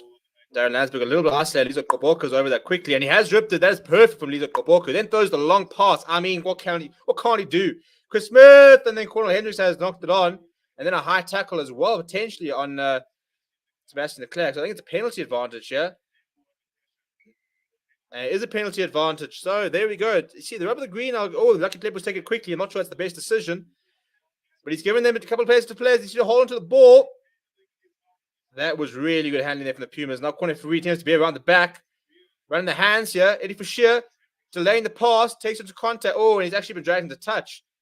Well, that's the way conditions were. Because on a normal day, I don't think he is being dragged into touch. That was a very nice piece of play there from the Pumas. A couple of very slick pieces of handling. And then Eddie Fisher decides to take it on to actually try and keep it in play. And as he goes to ground, there's so much moisture on the ground that he goes sliding quite a long way. It'd be so interesting if Pumas can upset the Bulls. Well, I think, the momentum has definitely swung in favor of the Pumas so far. It's whether they can keep it up. Nice rugby. Back we missed it. Yeah, and this is more the rugby we want to see.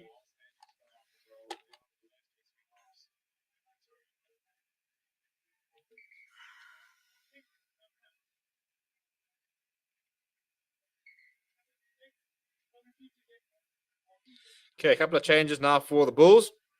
Zach Berger's on the park. So Stedman Hunt's very talented young player. I'm interested who he actually came on for and actually see there.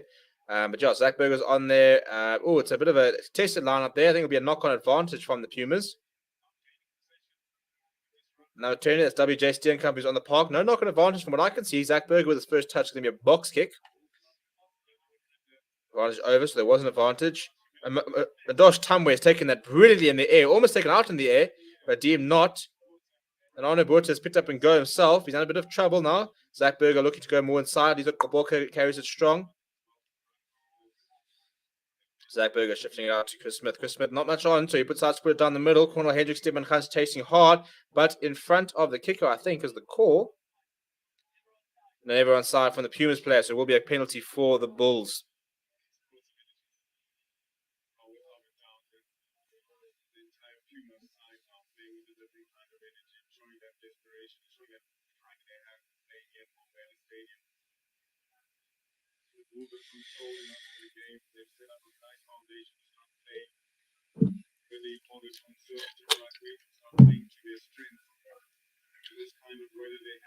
Yeah, look, I almost think that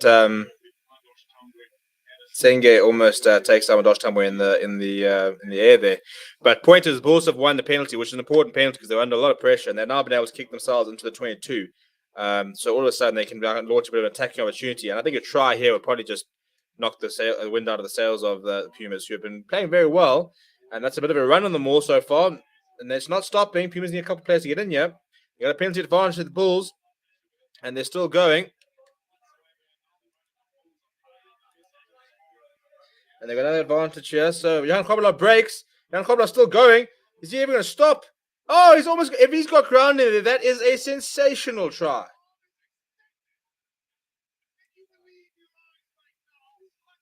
And it's been awarded. That is that could be one of the... That is just raw power. That is Johan Kobler at his best. Not much on the maul is breaking down. So he peels off and he goes on a run. He takes 3 Pumas players with him. They can't bring him down. And then in his desperation, he just flings out an arm and says... Thank you. I'll take a 5-pointer, actually. That is just raw power. The Springbok looking at the referee, asking for that try to be awarded. It's 3 players trying to stop him. Gets that ball, and it's a try. That is absolutely brilliant from Johan Kobler. 3 Pumas players. Look, they're not the biggest 3 Pumas players, but there were 3 of them. And they didn't even come close to stopping him. That is raw power, raw determination, and that is a big tick in the Springbok call-up book. Barry says, when should we see our teams playing teams in France, like, for example, like Sharks versus Benson overseas teams? Look, hopefully next season. So in a year's time, hopefully we'll be at the end of this year, I suppose. We could potentially see us in the European Champions Cup and Challenge Cup. Conversion to come from Chris Smith, and it's coming back. Oh, it comes off the post once again. So it's actually nicked off to the left. Hasn't kicked brilliantly for Paul so far as Chris Smith.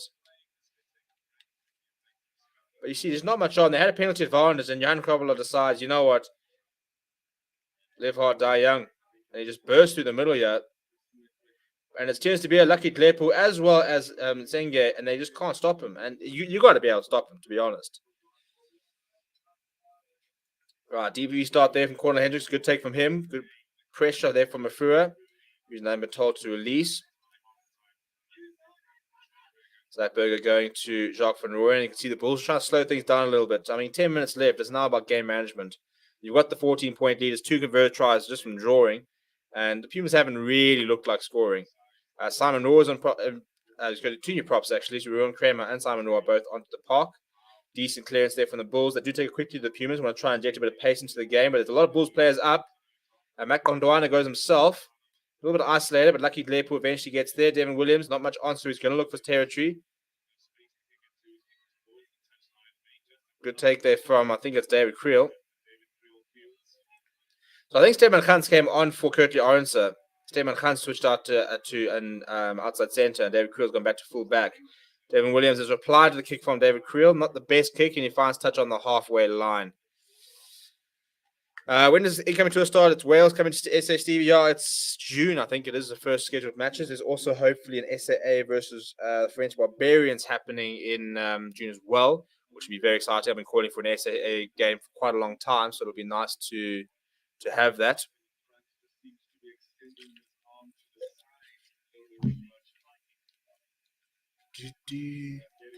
Our bonus points, 4 tries now. Yeah, I think there are 4 tries in the Currie Cup.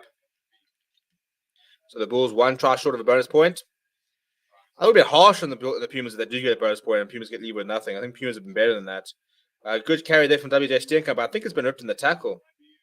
It has been ripped in the tackle, and they put a lot of pressure, and it just misses everyone, and it comes forward off Kwesi Mafu. It comes back to the Bulls, but then it's knocked forward by Cornel Hendricks, and will go back for the initial knock-on from the Pumas, and it should be a Bulls scrum.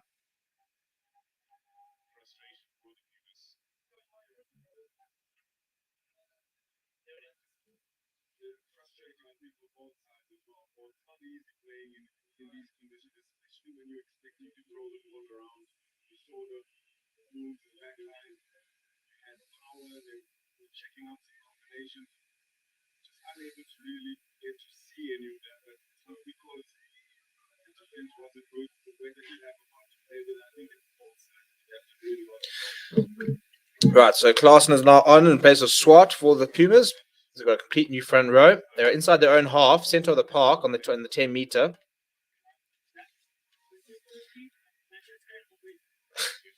Zach Berger being told that his first feed needs to be credible.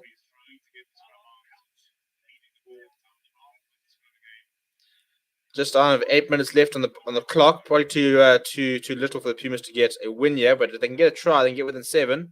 Early good engagement, if you ask me, from the Bulls, though. There will be a reset.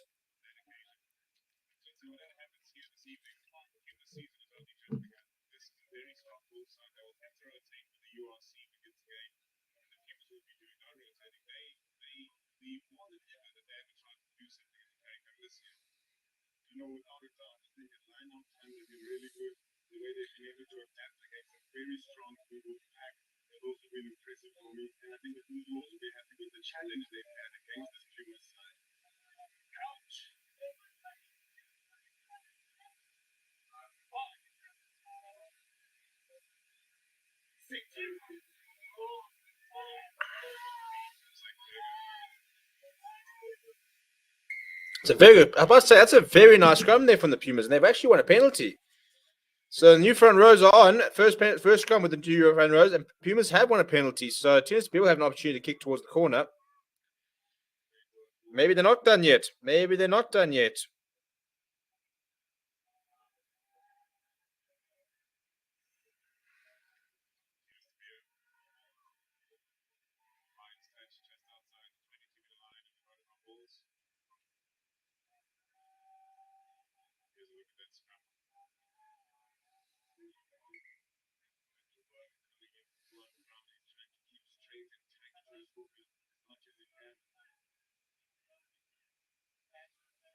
A nice kick from Tennis to be as well. They found touch in the corner here.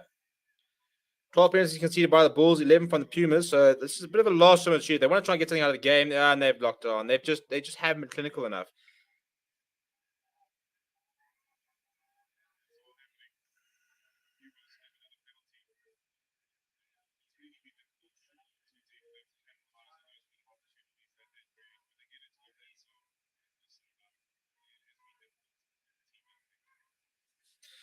It was a penalty, though, actually, having said that. So it tends to be able to not kick to the corner, so I'm just trying to sort something else out. Make sure that everybody is sorted for later. Ireland Stacker versus Wales, New Zealand versus Ireland, Australia versus England. Are some very, very nice mid-year tours. And best believe we'll be covering them all right here on Forever Sports. If you haven't already, please do smash a like on the video. Subscribe to the channel as well. Trying to sort of work our way back up to getting a bit of momentum. We got up to 10,000 subscribers last year. So this year, who knows what we're going to try and go to.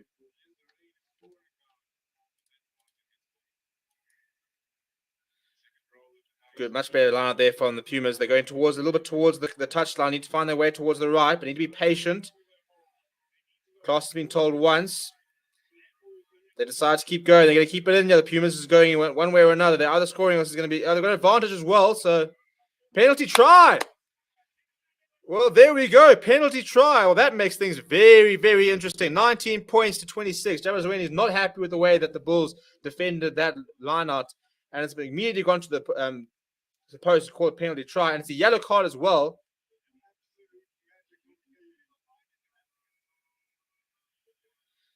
Lizo Koboka has been sent to the bin as well. He said losing your bind and then deliberately collapsing it is the call.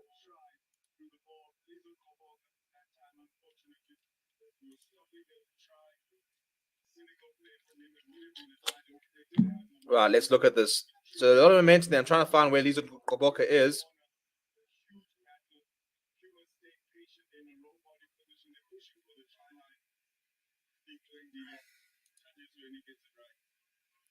Yeah, look, I mean, they had a lot of momentum, and then it just sort of crumbled. So, I mean, it's difficult to see exactly where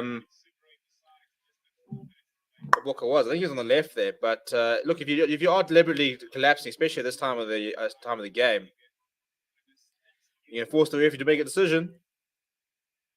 Devin Williams goes to Tends to be looking to run from the 22. You know, Tends to be puts it to the boot, finds a bit of space.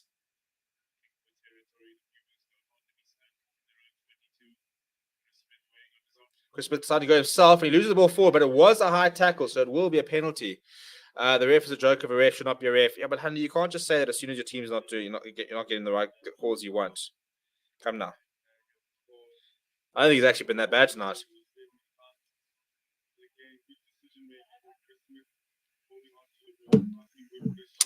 What do you think of Japan talking to both Rugby Championship and Six Nations about joining one of the tournaments? I'd say Rugby Championship would suit because of time zone, but let's see. Yeah, look, Rugby Championship would make more sense, wouldn't it, in terms of time zone, in terms of, geographically where they're at. It would be a tough. I mean, I suppose it's not too bad actually watching rugby in Japan. It's usually quite late, so it could be worse. It'll be another extra 2 games. So yeah, I wouldn't say no to it. I think they do need to be in one of them if they are going to improve. So look what happened with Argentina the short time that they've been involved. But this is a chance for the Bulls to first of all get a bonus point. Second of all, really wrap up the game. They are down to 14 men. He's got Koboka into the bin, so I should probably put that up, shouldn't I?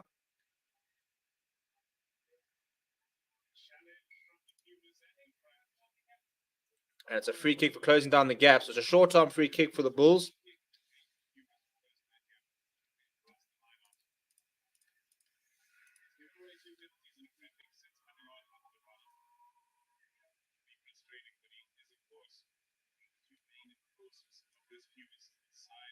Yeah, tap and go here. The Bulls see a lot more teams tapping and going these days. On Albert Loeb, it's a big tackle on him from Nolan Lansbury, but he almost gets over. Now the second one is going to come in. And they're over. And they're over. Is there grounding? There is grounding. Jamazweni has awarded the try, and the Bulls finish with a flourish and a bonus point. Well, the Pumas, I mean, they can't really blame anybody but themselves, can't they? They just weren't clinical enough. They had so many times. They were in the 22. They had 5-meter lineouts where they were losing the ball. They had the opportunities to make it count, but the Bulls were just far, far, far more clinical. When they had their chance to take the points, they generally got them.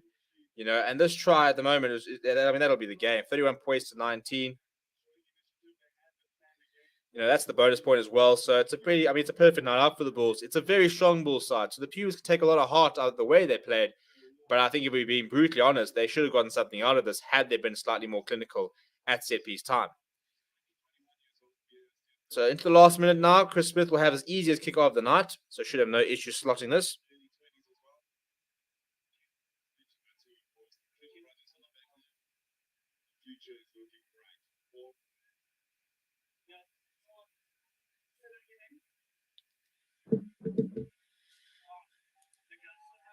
I wondered about this actually. So they're having a look. So you're not allowed to bind with 3 players anymore. And I did. I mean, I didn't want to say anything because I can't miscommit my interpretation of the rules can be a bit dodgy at times.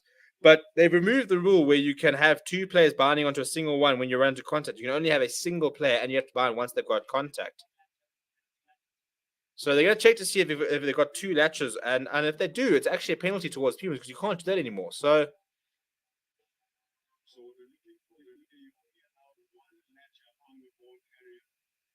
yeah, this is a decision to make,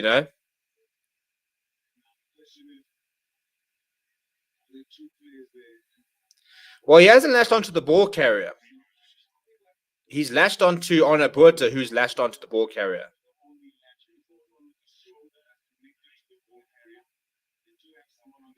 So I actually don't know what the issue is yet. I mean, what the law is because it's not 2 players on the ball carrier,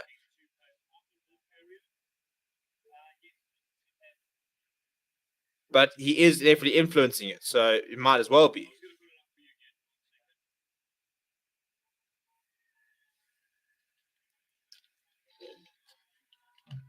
Yeah, I see the call came from maybe Tehran.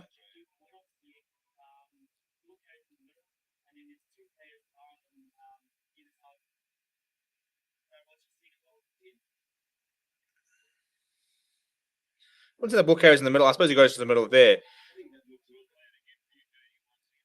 I mean, I think it might be the same as 2 latches because he's latched onto the man who's latched onto the ball carrier. WJ Steenkamp has been latched on by Onabuta, and then Robert Hunt has then latched onto Onabuta. So for all intents and purposes, there are 3 people latched together.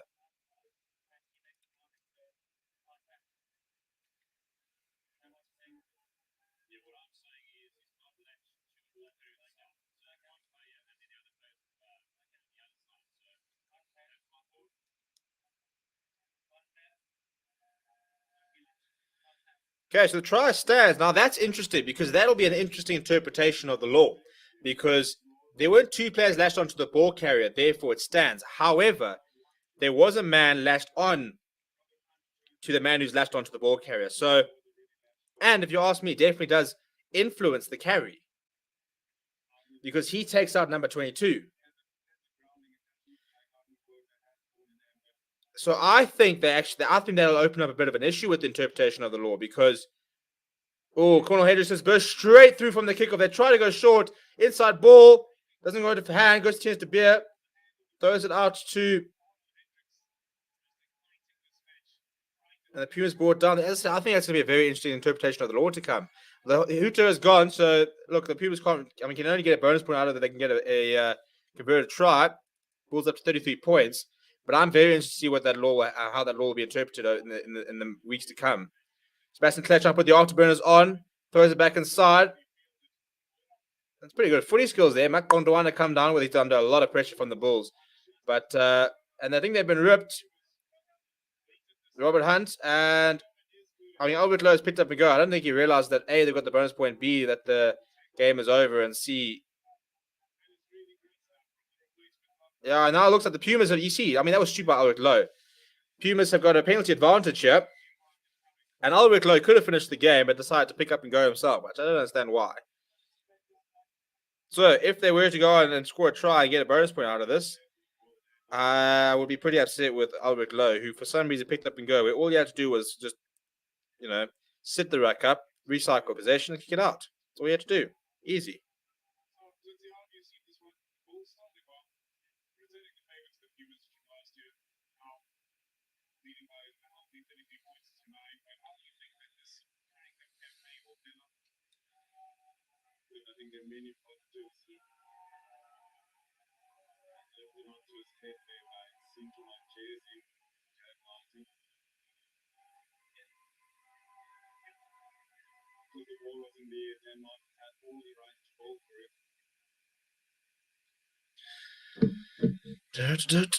Well, we're well into extra time. There's 81 minutes. Since Jay's going to come into the park. I mean, a bit of a. Oh, got a yellow card. Sorry. I must have coming onto the park altogether, actually.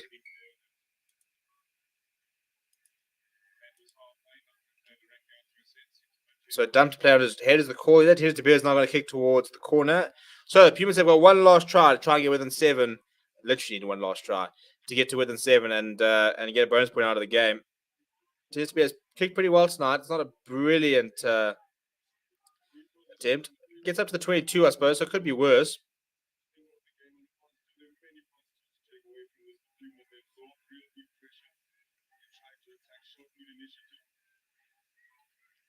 Right, number one, as I said, Darren Landsberg has not won a single line out. The entire Ruan Nokia has gone to the boot.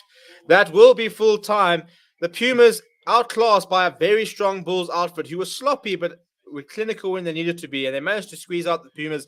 Bonus point victory for the Bulls, so it's the perfect start to their Currie Cup season. Final score in Mobile Stadium is 19 points to 33. Thank you very much for jumping on with me. We'll be back tomorrow. In fact, we'll be back in about an hour for the Harlequins versus Cardiff Rugby game. So come and join us then. And then we'll be back tomorrow for some more Currie Cup action. Please do smash like on the video. If you haven't subscribed, I mean, there's 2 more people to make it 10-2-2-2-0. So, I mean, if you're a bit OCD, then feel free to subscribe and try and get us up to that 0-2-2-10-2-2-0. So, yeah. But apart from that, please have a great weekend. And I'll see you guys next time. Thank you very much.